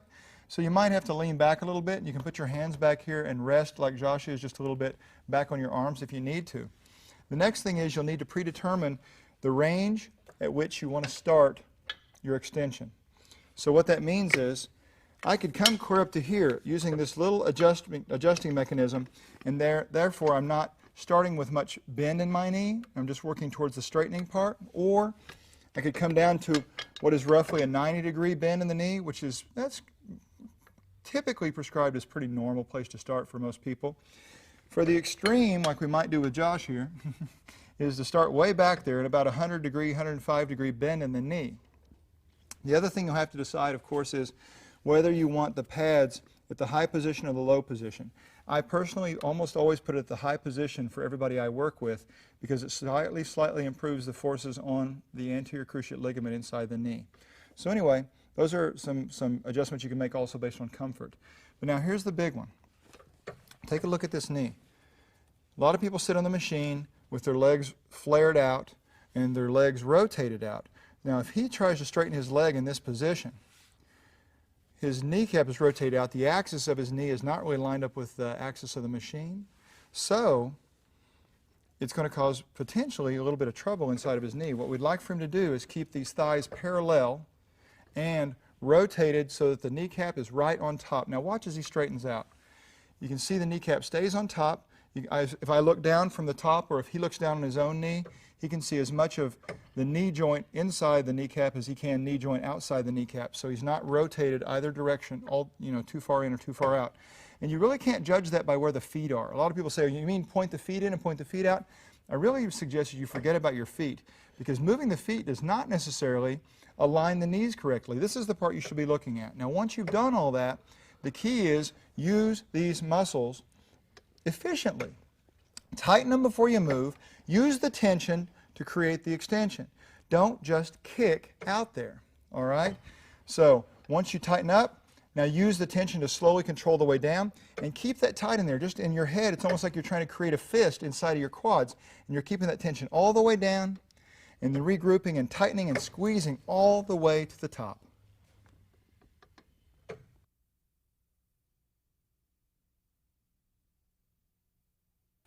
The lying leg curl is performed with the leg developer, and you need to go back and review that section on attaching the leg developer if you haven't done so yet. But to get prepared specifically for the leg curl, we're going to be lying face down or prone. And you're going to reach down for this mechanism right here, pull it down, and adjust this pad upward because your feet and ankles are going to go underneath that. So now watch as Josh gets into position. This is by far the easiest way, is to step over. And that way, as he goes to lie down, he just scoots up to where his kneecap is right off of the end of this pad. His kneecap does not go on top of this pad. So another way you can tell if you're lined up or not, as we start practicing the motion, if this pad is rolling up and down, see how it rolled down his calf a little bit? It started by his ankle and rolled down his calf. So I'm going to have him scoot away from the machine a little bit. Yep, scoot off the end. Nope, the other way, Josh, just a little bit. Try that right there. Oh, yep, see how that goes. So now as he goes through the motion, it comes a little closer to staying where it's supposed to. A little bit closer. So you can kind of, yep, try that one. There you go. Now see how the pad stays right there where it starts? Just near the ankle, just above the ankle, and stays there the whole time. So that's a great way to tell if you're lined up right now with the machine. The next thing we need to do is make sure that your kneecaps are pointed straight down. So if you're laying on this machine with your legs rotated out, turn them so your kneecaps are pointed straight down. And hopefully your feet are pointed straight down also. Now the next thing in performance is this. Tighten your abdominals and ever so slightly, hang on Josh, just one second, ever so slightly act like you're going to lift your knees straight up in the air. Now I don't want you to really lift them high. In fact, if you were really watching closely with what Josh was doing, let him down, yep. Now just a slight lift at the knee. Oh, that was so slight. He didn't raise up off the pad. It was just this little bit of tension that he's going to do his best to maintain the whole time. Now watch, as he does that, that will keep his butt from flying up in the air as he does his leg curl. And what's going on in his hamstrings will just be huge because of that. Now Josh, can you show them the big mistake everybody makes where their butt goes way up in the air? This is what most people do when they do a leg curl. And because of that, there's not a lot going on in the hamstring. Show him one more time, Josh.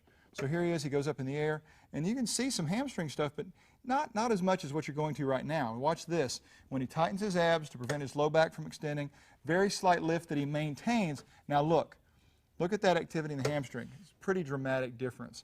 and you may even have to change the weight. If you're used to cheating and throwing your bottom up in the air the whole time, if you start doing it right, you're going to have to take some weight off because this is hard. All right? There's always going to be some gastrocs or calf muscles involved in the leg curl, and there should be. It is an important part of performing the knee flexion exercise. But the main thing here is tightening those abs to prevent your back from hyperextending, and that little bit of control. And we're not throwing the knees way up in the air, but that little bit of control that keeps your butt down, your knees slightly up, and the tension in the hamstrings.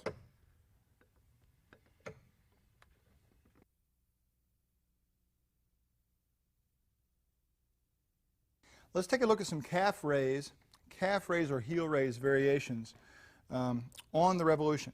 First of all, you should try it. You know, if you haven't been doing calf exercises, be real careful.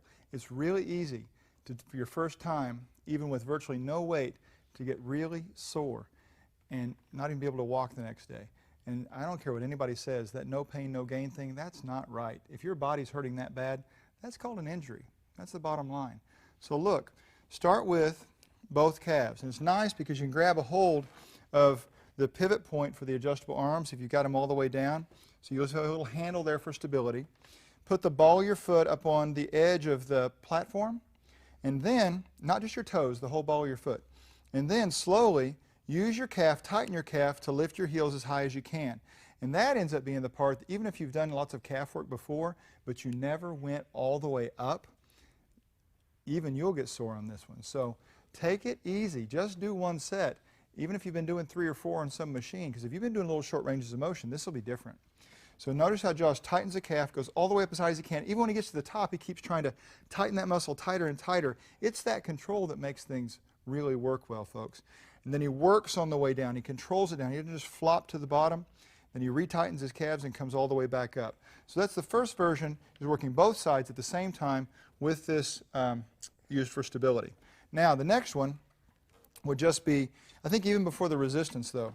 Yeah, let's just wait, because if they've only done 2 of them before, both sides at the same time, then let's just go to 1. Yeah. So now he's just going to stabilize on this one side, and he'll do the other one later. But all the same things we just discussed, but now he's has to learn to balance on this side, and obviously the weight's doubled now because he's just using one calf. And even after this, if you still need resistance, go ahead and adjust your handle to the closer D-ring to the grip, and then you can have a little bit of resistance while still having some stabilization from the machine over here, and a little bit of resistance pulling down and forward. And of course you can start putting on the weight up here and really add to this calf exercise. But the whole thing is going to be the control with which you try to get all the way to the top and then control all the way down to the bottom.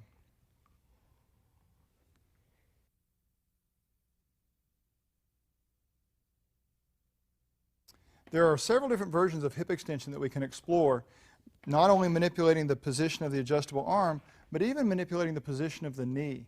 So here's probably the first and most traditional one. And the nice thing is we can use this other adjustable arm to hold on to for stability, and even this pivot point for this side if we want to. But we've got the foot harness on, so review how to put that in place in the previous sections of the DVD. But take a look. Amy's going to bend the leg she's standing on just ever so slightly, not a lot, just she's not locking out her knee. That's the big thing over there.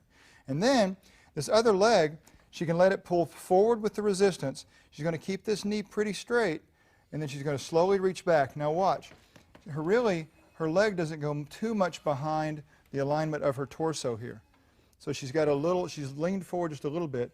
The thing I'm saying is that you really don't have much hip extension, and usually if people throw your leg real up high, usually if people do that where they're going real high, it's because they're bending somewhere else, and that's really not necessary. So keep all this real stable and just reach back as far as you can tighten with your glutes, not as far as you can throw it and cheat, okay? Now, in the other version we're going to look at before we start manipulating the arm is bending the knee to 90 degrees. Come on up to a starting position here. So she's going to keep this bend like it's got a cast on it, all right? So now as she rotates through, same range of motion at the hip, actually, only she got to start a little higher because she bent her knee. But notice how she keeps that bend in the knee the whole time. So you're going to feel a little different stuff going on here. The hamstring's going to feel involved because it's keeping that bend in the knee. So it's going to be a nice variation. Now watch this. You can go ahead and rest there for a second. I'm going to bring this out a couple notches. And you can go ahead and scoot over so you're lined up with this thing, but you can hang on to this time. Yep. So go ahead and face me. But because this is higher, Amy's going to be able to start. She's going to bring her leg up to a higher starting position. Okay, so she's not going back any further, but she has a greater starting position of flexion as she moves towards extension. And the same thing will be true if she does the bent knee version. So come on up here and bend your knee. Now look how far she's starting. Okay, so that's great to be able to manipulate this adjustable arm outward and alter the range of motion so dramatically. So there's several different variations, and explore them all. But remember, the weight, you really need to keep that low because it's about control here. Go up in weight only as you can perfect and maintain the things we just discussed.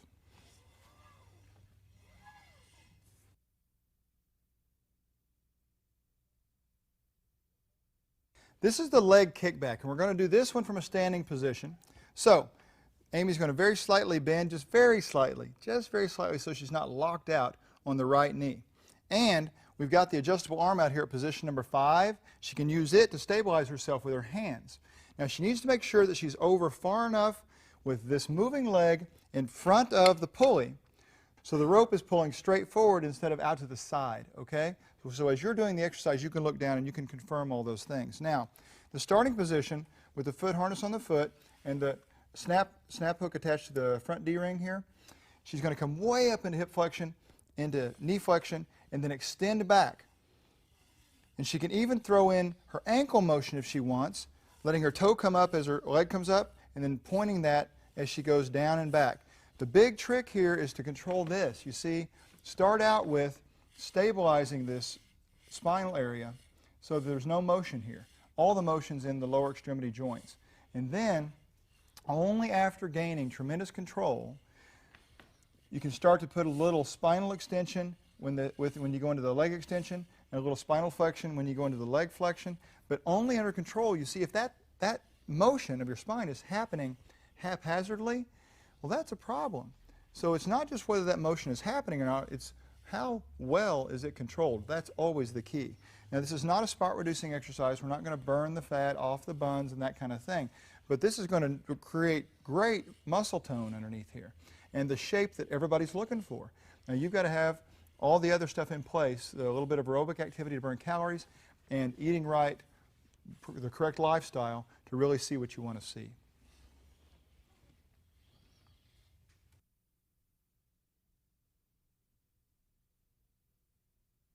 We have a tremendous number of variations of hip abduction. This is where you're moving your leg away from the center on the revolution.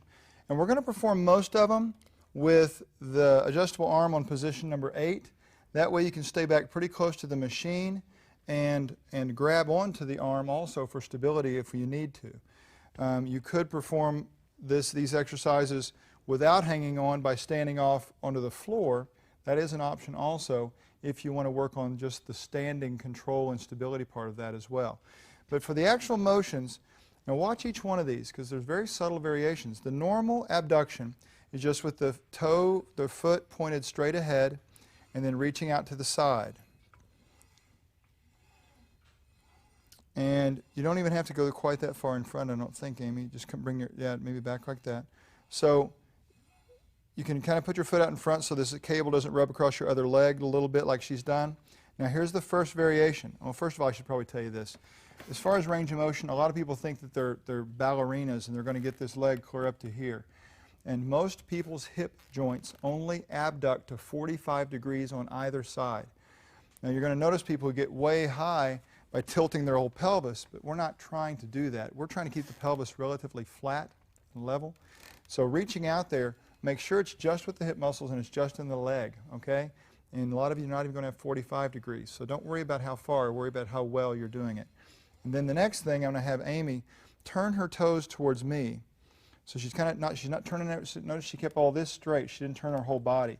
But she just turned that leg in towards me a little bit, and she maintains that position of rotation. And that will further alter your motion. Some people will have even less abduction when doing that, but you'll feel very different muscular participation. The third variation is to turn outward into external rotation, not the torso, not this leg, but just by pointing the foot and this other knee outward and moving straight out. Now, we're going to go back and take a look at some diagonals. So instead of moving straight out, I'm going to have Amy face me a little bit. So she's about 45 degrees before she had her back to the main rail of the machine. Now she's got just this leg towards it. She's angled about 45 degrees.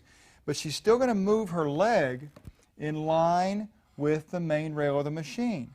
So in essence, she's performing a backwards diagonal motion. So there's one great variation right there. So it's not straight back like extension. It's not straight out to the side like abduction. It's a 45-degree angle, and we can do the same type of angle facing the other direction. So she angles away from me 45 degrees, but her leg still moves in line with the machine. Keep it moving against the rail. So she's not kicking straight forward. It's a 45-degree angle. And she can, again, point her toe in, point her toe out with all those other three variations of foot angle or leg angle while performing the diagonal motion. So there's some tremendous variation there. Now, this is not a spot reducing exercise. This is not an outer thigh exercise. There's no muscle in your thigh working to move this. These are all deep hip muscles up real high right here that are incredibly important muscles. In fact, as you're doing this, you'll even feel the same muscles on the other side working to hold your position while you're standing on one leg.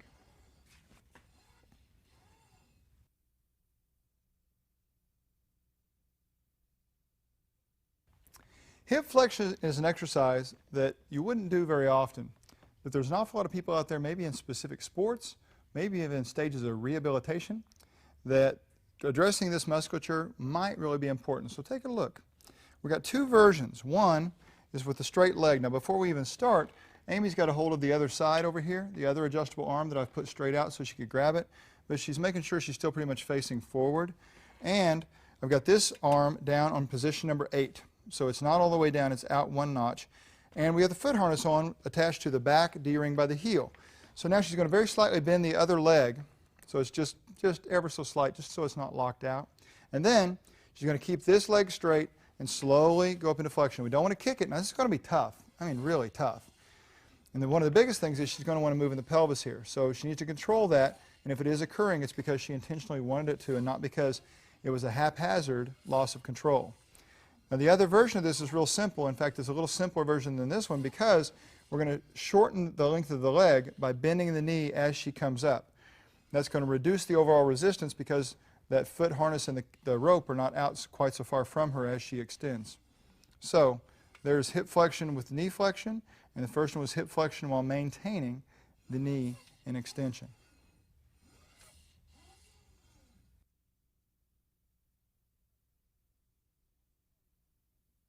All right, we're going to perform hip abduction in the standing position. And one of the neat things we've been able to do is use this seat back that is for the leg press and put it on the sliding seat, scoot it all the way out here, and it's going to give Amy something to stabilize with. The only thing I want you to watch for is that this thing does, remember how it locks into position. So she can push on it pretty easily, but if she pulls on it, it's going to move a little bit. And it's not going to come out, but it's just going to move about 3 inches there. So just realize that before you start really relying on it. Realize which direction you can use it. The other way it's going to move a tiny bit. Anyway, I went ahead and moved the adjustable arm out to number 7. And this allows her to bring this leg up a little bit and keep some considerable resistance in terms of angle. Now I'm going to ask you not to worry too much about trying to cross over. Because a lot of times you see people trying to cross over. Now look what she had to do. What she had to do to actually cross over was either turn her pelvis or drop her pelvis. And there's nobody out there that's much more flexible than Amy is. But your hips, in terms of adduction, just don't go that far in front of the other leg. So the most you can probably expect is to end up lined up with the foot you're standing on. Speaking of the one you're standing on, you're going to want a very slight bend in it the whole time, just a little bit. Now we've got the foot harness using the D-ring on the outside to attach the snap hook from the rope. And so now she's going to reach out this way, control it into the eccentric so it's not pulling your pelvis into a big tilt sideways. You've only got at the most 40, 45 degrees out here, and some people less than that as a starting position out this way. So many variations. Watch, this is standard what she's doing right now, where she's just coming straight in and her foot is pointed straight forward. First variation, I could have her turn her toes away from me without turning anything else and just pull inward. She could turn her toes towards me, which is external rotation, and still pulling straight inward. Okay? So there's 3 variations just on the traditional straight across plane. Now I'm going to have her turn her whole body away from me at 45 degrees. So she's not really letting her leg go straight out to her side, She's letting it come back even with or in a parallel movement to the rail, the main rail of the revolution. So she's not moving out, she's not moving backwards in extension, she's moving at a 45-degree angle. And within that plane, she could also do the toe in, the toe out, all that kind of stuff for this diagonal of adduction. Now the final one is where she would actually turn more towards me. So there's where she started. Now she turns more towards me, just 45 degrees. Nope, that's a little too far. There you go. Now as she moves parallel to the rail, she's not letting it be, her leg's not moving forwards and backwards, it's not moving out to the side. It's at this 45-degree angle that, again, she could keep her toes pointed forward, she could turn them in, or she could turn them out. Every one of these slight variations is ever so slightly altering the contribution of the participating muscles. You're not going to see some big dramatic change. This really has more to do with making sure every muscle gets an opportunity to participate at its fullest.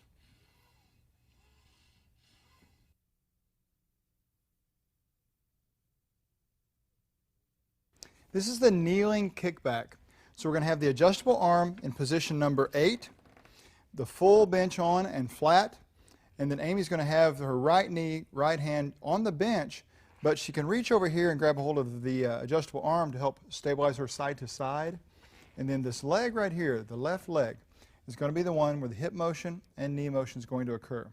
So hopefully as she does the motion, this pulley position in number 8 is lined up so the rope is in line with her motion. There you go. And she can reach forward into almost full hip and knee flexion, and then reach back and extend all the way. So whether or not you use this as opposed to the standing version of the kickback is a lot of personal preference more than anything else, but they're both going to be really good exercises performed in both almost exactly the same range of motion and muscle recruitment.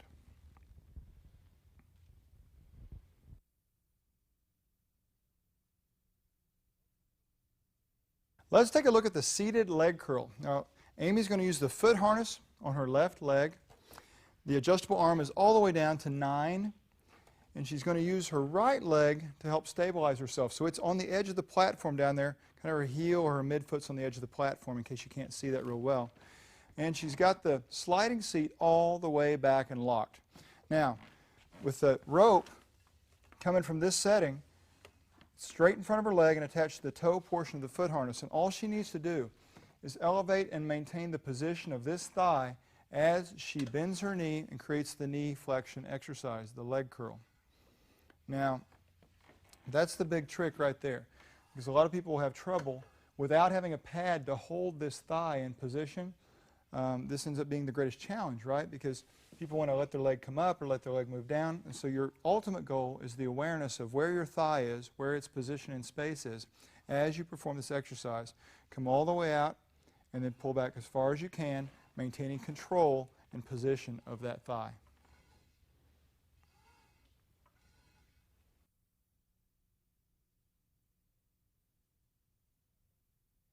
Seated abduction is performed with the bench on and flat. And also you need to adjust the adjustable arm to position number 8. So it's just slightly out a little bit. Put the foot harness on and attach to the D-ring on the inside of the foot. So notice it's on the leg that's furthest away from the pulley. Now as she uses the other leg to stay stable on the ground, she's going to straighten the left leg in this example, and then slowly move outward and then back towards the middle. So she's pretty much starting at middle or midline and moving outward. Now, we might be able to play, let's just see how this works if I went out to position number 7. That might work pretty well too, so you can kind of check that out and see which one you like best. But I don't think we'd be able to go much higher than that because we're way out of the plane of the leg and the abduction motion, which of course is moving away from midline. Keep that toe pointed straight up on this one, and if you want a variation, you can choose to alter whether the toe's pointed towards the movement or the toes pointed away from the movement. There we go. So there are your variations on seated hip abduction.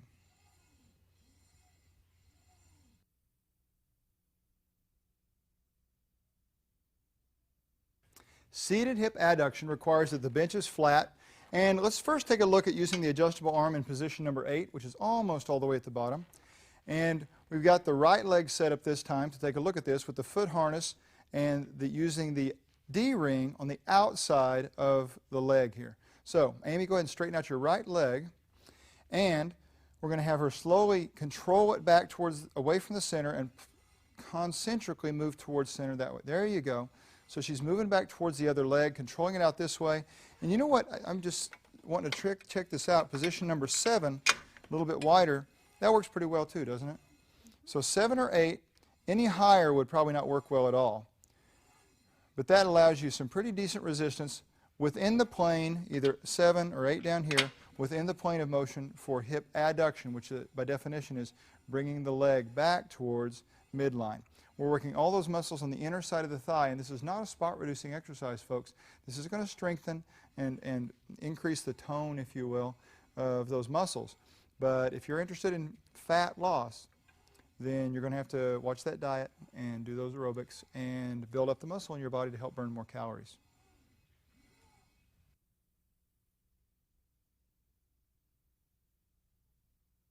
This is ankle eversion, which is an outward motion of the ankle. So we're using the resistance to work against her as she performs that motion. Now, you've got to be careful because it's real easy to use a lot of other things to try to create that motion. So to set up, obviously the bench is flat. We've got the adjustable arm on position number 8 and the foot harness in place. Now, the snap hook is out by the toe, and I'm going to have Amy actually bring her hands down and help stabilize. Now, you don't have to do that unless you find it easier in the beginning, but she's going to help stabilize her knee. At least she could even indicate if she was trying to move it up in the hip or something. But the motion is simply turning outward only in the ankle. See how her leg's not turning? Show them what happens if you do it wrong. See, if the whole knee and everything's turning out, that's not what we're looking for. So this is still, whether you use your hands or not, but the motion is just right down here in the ankle, moving it outward, letting it come all the way back in, outward again, and that's all there is to it.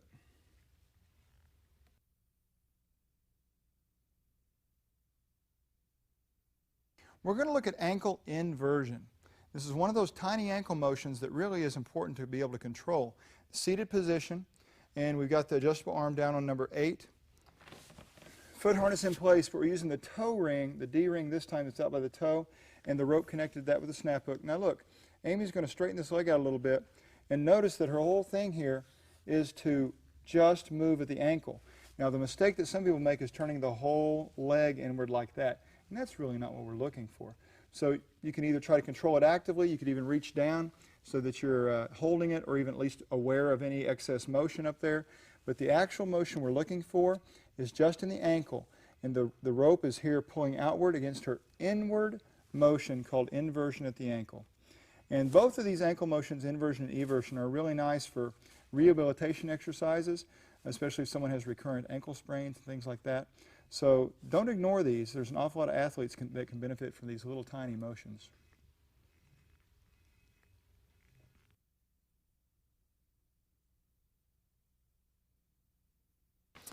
This is ankle dorsiflexion, and all that means is that you're starting with your toes kind of pointed out there, and you're pulling them up, bending the ankle, pulling it up towards the knee. Now this foot harness works great for that because it has a loop, not a D-ring, but a loop of webbing on the bottom of it right underneath the ball of the foot, and that's exactly what this is for.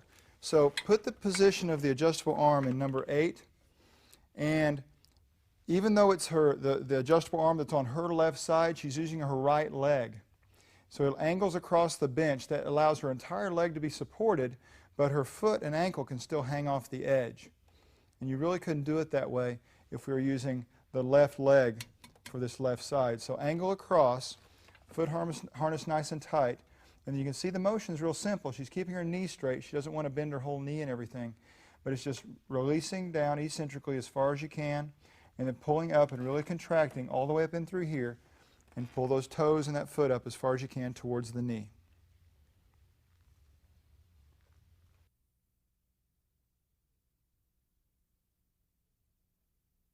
Here's just another alternative for a leg extension using the adjustable arm all the way down in position number 9, foot harness with the snap hook attached to the D-ring that's by the heel. Now Josh is just lying on his back, and he's chosen to put his hands up to help stabilize the thigh. And you need to be careful when you do that, because if you pull the thigh too close to you, you may never be able to straighten out your leg because your hamstring will be too tight. So let it come up here so it's almost straight up and down. And then slowly just straighten out the leg up and right over the knee like that.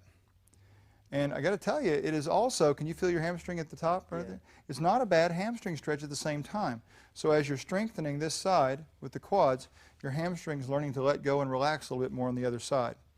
So just make sure that you've got this close setting, the bottom setting on the adjustable arm, so that the rope is right in line with the knee here and not pulling off to the side one direction or the other.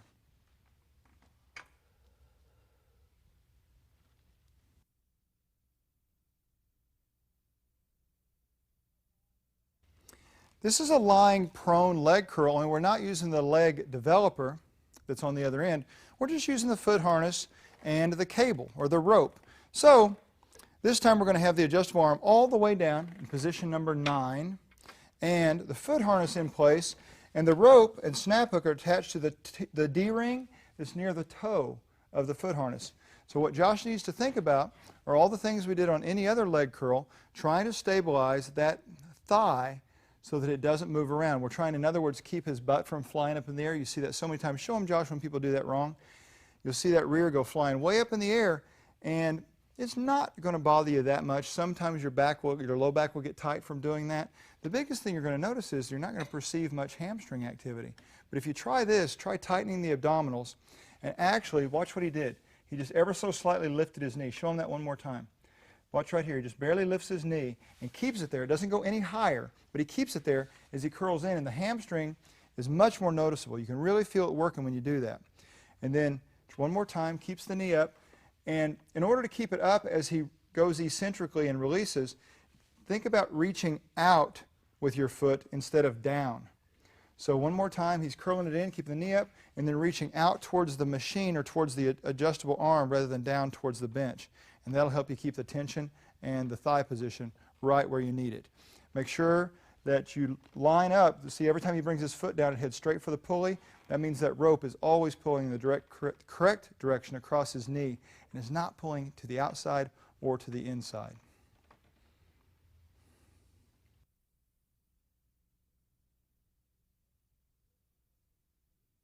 This is one of the most amazing features of the Revolution. This leg press is not a compromise at all for a home piece of equipment. It rivals many commercial gym leg presses. Part of it is because of the foot plate, part of it is because of the sliding seat with a seat back, and a big part of it is because of the doubling system that increases the resistance 2 times from whatever you put on here. So realize that if you load up 100 pounds, 50 on this side and 50 on this side, and then you hook up the seat the way we described in that section of the DVD, then what you have set up is 50, 50, 100 times 2, 200 pounds on the leg press. And that's pretty cool. But now taking a look at how to really set up some of these features. Number one, the feet on the feet position on the foot plate. The width is something you can vary a little bit. But as you go wider than hip width, you need to also slowly start turning the toes outward, just very slightly. So if Josh was to go clear over to the edge of the foot plate, going over there, and of course you always want to keep your whole foot on the foot plate. Don't ever think, oh, I need to be wider, and just put half your foot on the foot plate. That's a bad idea. It's scary. You might slip off. Okay, so keep your whole foot on there. Always push straight into the foot plate. And now that he's a little wider, notice he's got the angle of his thigh and the angle of his foot going the same direction. That is so great on his knee to do it that way, right? The height on the foot plate, you can manipulate that a little bit based upon your leg length, because this length of your femur or your thigh is going to affect what's comfortable here, and also how much bend do you want in your knee. So there's some things to consider. Now, relative to range of motion, there's a lever down here at the bottom. And if I release this, if you go ahead and come back forward a little bit, take a little pressure off. If I change this back here, it's going to allow Josh to go further back if he needed more. Let's say that someone with real long legs gets on this thing and slides back, and if the snap hooks and the ball hits the seat before he gets all the way back or something, well, he can adjust this lever down here to get further back. Conversely, it also changes how far forward he can go. For example, if I put this all the way back here, then he doesn't get to go as far forward. His tension stops at about right there because this is hitting back here on this pulley. So we can adjust this and determine his starting position as well as his ending position. So you will need to play with those things and become familiar with what works perfect for you. Now, as far as the actual pressure you're going to put through your body, I'm going to ask you not to necessarily push through your toes or even your heels, but to push straight through your tibia, your lower leg, straight through your ankle, right there through the middle of the arch, okay? And I'd also like for you to keep your low back and your upper back against the back pad the whole time. So try not to let your pelvis curl up, because sometimes as people come forward, their pelvis curls up and they get a big bunch of flexion in their lower back, their spine. We're going to try our best to avoid that. So if you can remember all those things, push evenly on both sides, keep your thigh and your toe pointed the same direction, push evenly through your foot, right through your ankle, and keep your low back against the pad and your pelvis against the pad, and you're going to perform a great, great leg press. Perform it by thinking about tightening the legs all the way around, because you're using some hamstrings and a lot of quads, and of course a lot of glutes too. So don't just think about shoving against the foot plate. Think about what you're using involved in this exercise, and try to keep tight as you lower yourself down. Tighten the whole leg super tight, and only go as low as you can control with the tension you generate. And then use that tension to slowly tighten and squeeze the muscles to perform the press. Tighten yourself back out there. Don't just try to shove, okay? You'll get a lot more out of it by trying it with those intention-based cues.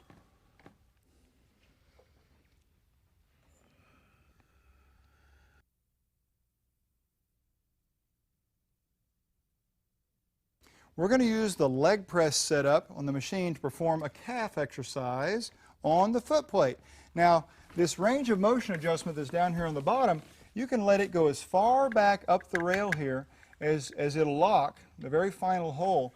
That means you won't have to do much of a leg press to get to the calf exercise, if that makes any sense. You won't have to be real deep doing a big leg press just to get to where you're doing your little ankle motions.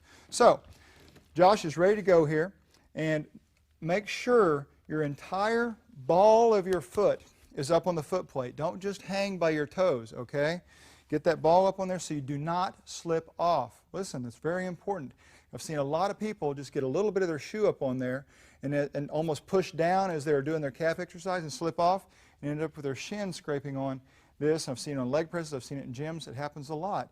So make sure that you get enough of your foot up on there, and then make sure you're pushing straight into the foot plate, not pushing down at all towards the ground, okay? Now, the big trick here is to use the calves to control into dorsiflexion. In other words, his heels are going towards the machine, being pulled by the resistance over there. And then using those calves to pull that heel towards the knee as much as possible. Now, Josh is doing something that's a really good idea. He's keeping a slight bend in his knee. Now, you can go a little closer to straight, about right there where he is, like that, or you can keep a little greater bend. But the thing I'd like for you to do is try to keep it there so it doesn't become a leg press exercise. And the thing we're really trying to avoid by keeping the slight bend, we don't want him to lock out. Show him what locking out looks like. When we do that, we really don't want that stress on the knee while we're trying to work our calves. So keep that very, very slight bend just right there. And take the time to go all the way as far as you can, really squeezing this. And when you think you're all the way, when you think you've really pointed your toes as far as you can and pulled your heels as far as you can towards your knees, keep trying. Give it another second and really squeeze. And sometimes that's where you'll feel this exercise the most. Have you noticed that, Josh? So take your time to really do this right and heed all those little warnings about how to push on this exercise, and it'll be not only safe, but it'll just be tremendous for your calves.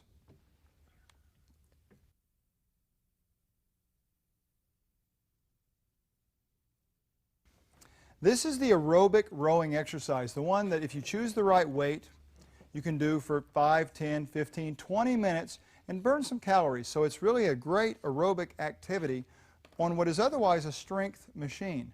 Now listen, you can set the adjustable arms either all the way down at 9. We're trying this time one notch out at position number 8. All right? We've got the handles to the shortest setting, that D-ring closer to the grip, and the seat is sliding. Now Josh has got his feet up on the foot plate. Now here's the thing, it's a coordination of effort. So Josh is going to come up here, let the resistance pull him forward. He's going to bend forward slightly and let his arms be straight. Then all at once, let me tell you what, before he does it, here's what you're going to watch for. He's going to lean back, bend his arms, and straighten his legs all at the same time. Nice controlled motion, watch, nice and slow. Straightens his legs, bends his arms, and leans back just a little bit.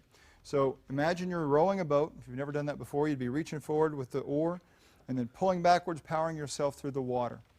Doesn't have to be a fast motion.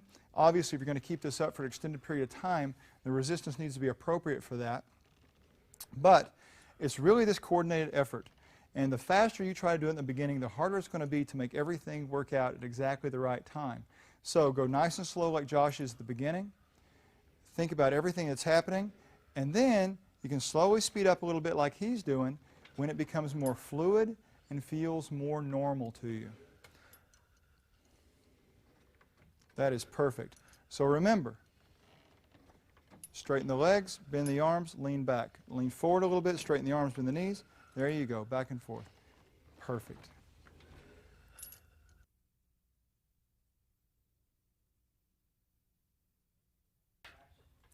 The adjustable arms on the Revolution allow for so much variation. But also take a look at the independent handles. These allow for a tremendous amount of variation also on virtually every upper body exercise. There will be on your exercise list just one or two that require unilateral or one-arm, single-arm motion. And as you review all the exercises and how to perform them, those you can make note of. But every other upper body exercise, you can do one of these things. Now, traditionally, people work bilaterally, meaning both arms at the same time. And there's absolutely nothing wrong with that. That's a great way to do it. But look at your other options and explore them over the course of your workouts. Number one is to do it unilaterally, or just one arm at a time. Okay? And in the process of doing that, completely let go of the other handle. Well, that's kind of neat because it requires your trunk muscles to stabilize a little differently because you're loaded on one side, so they're having to work to offset that pull on just one side of your body so you don't bend that way. This is true of your pressing movements, your pulling movements, your arm movements, your pushing movement, all these things. Now, you could also do a unilateral or single-sided motion while just holding the other side, the other handle. Well, this is a little different still because it's loading symmetrically, even though you're just moving one side. So these trunk muscles aren't having to work quite the same way as the one we just showed you because this load balances it out even though it's not moving. So there's bilateral and two great versions of unilateral. Now, let's look at alternating, because another way to perform these things are a more traditional version of alternating where you complete the rep with one side, let it rest in a sense, while you're completing a rep with the other side. True alternation. But there's a great version called simultaneously alternating that you've got to try, where as one arm's going up, the other arm's going down. So you're under constant motion all the time on both sides, they just happen to be in different directions. And this is so great with so many exercises, like I mentioned before. The pressing, the pulling, the rowing, all of these things can use simultaneous alternation. So give it a try. I really think you're going to find some of these things to be of great benefit to you.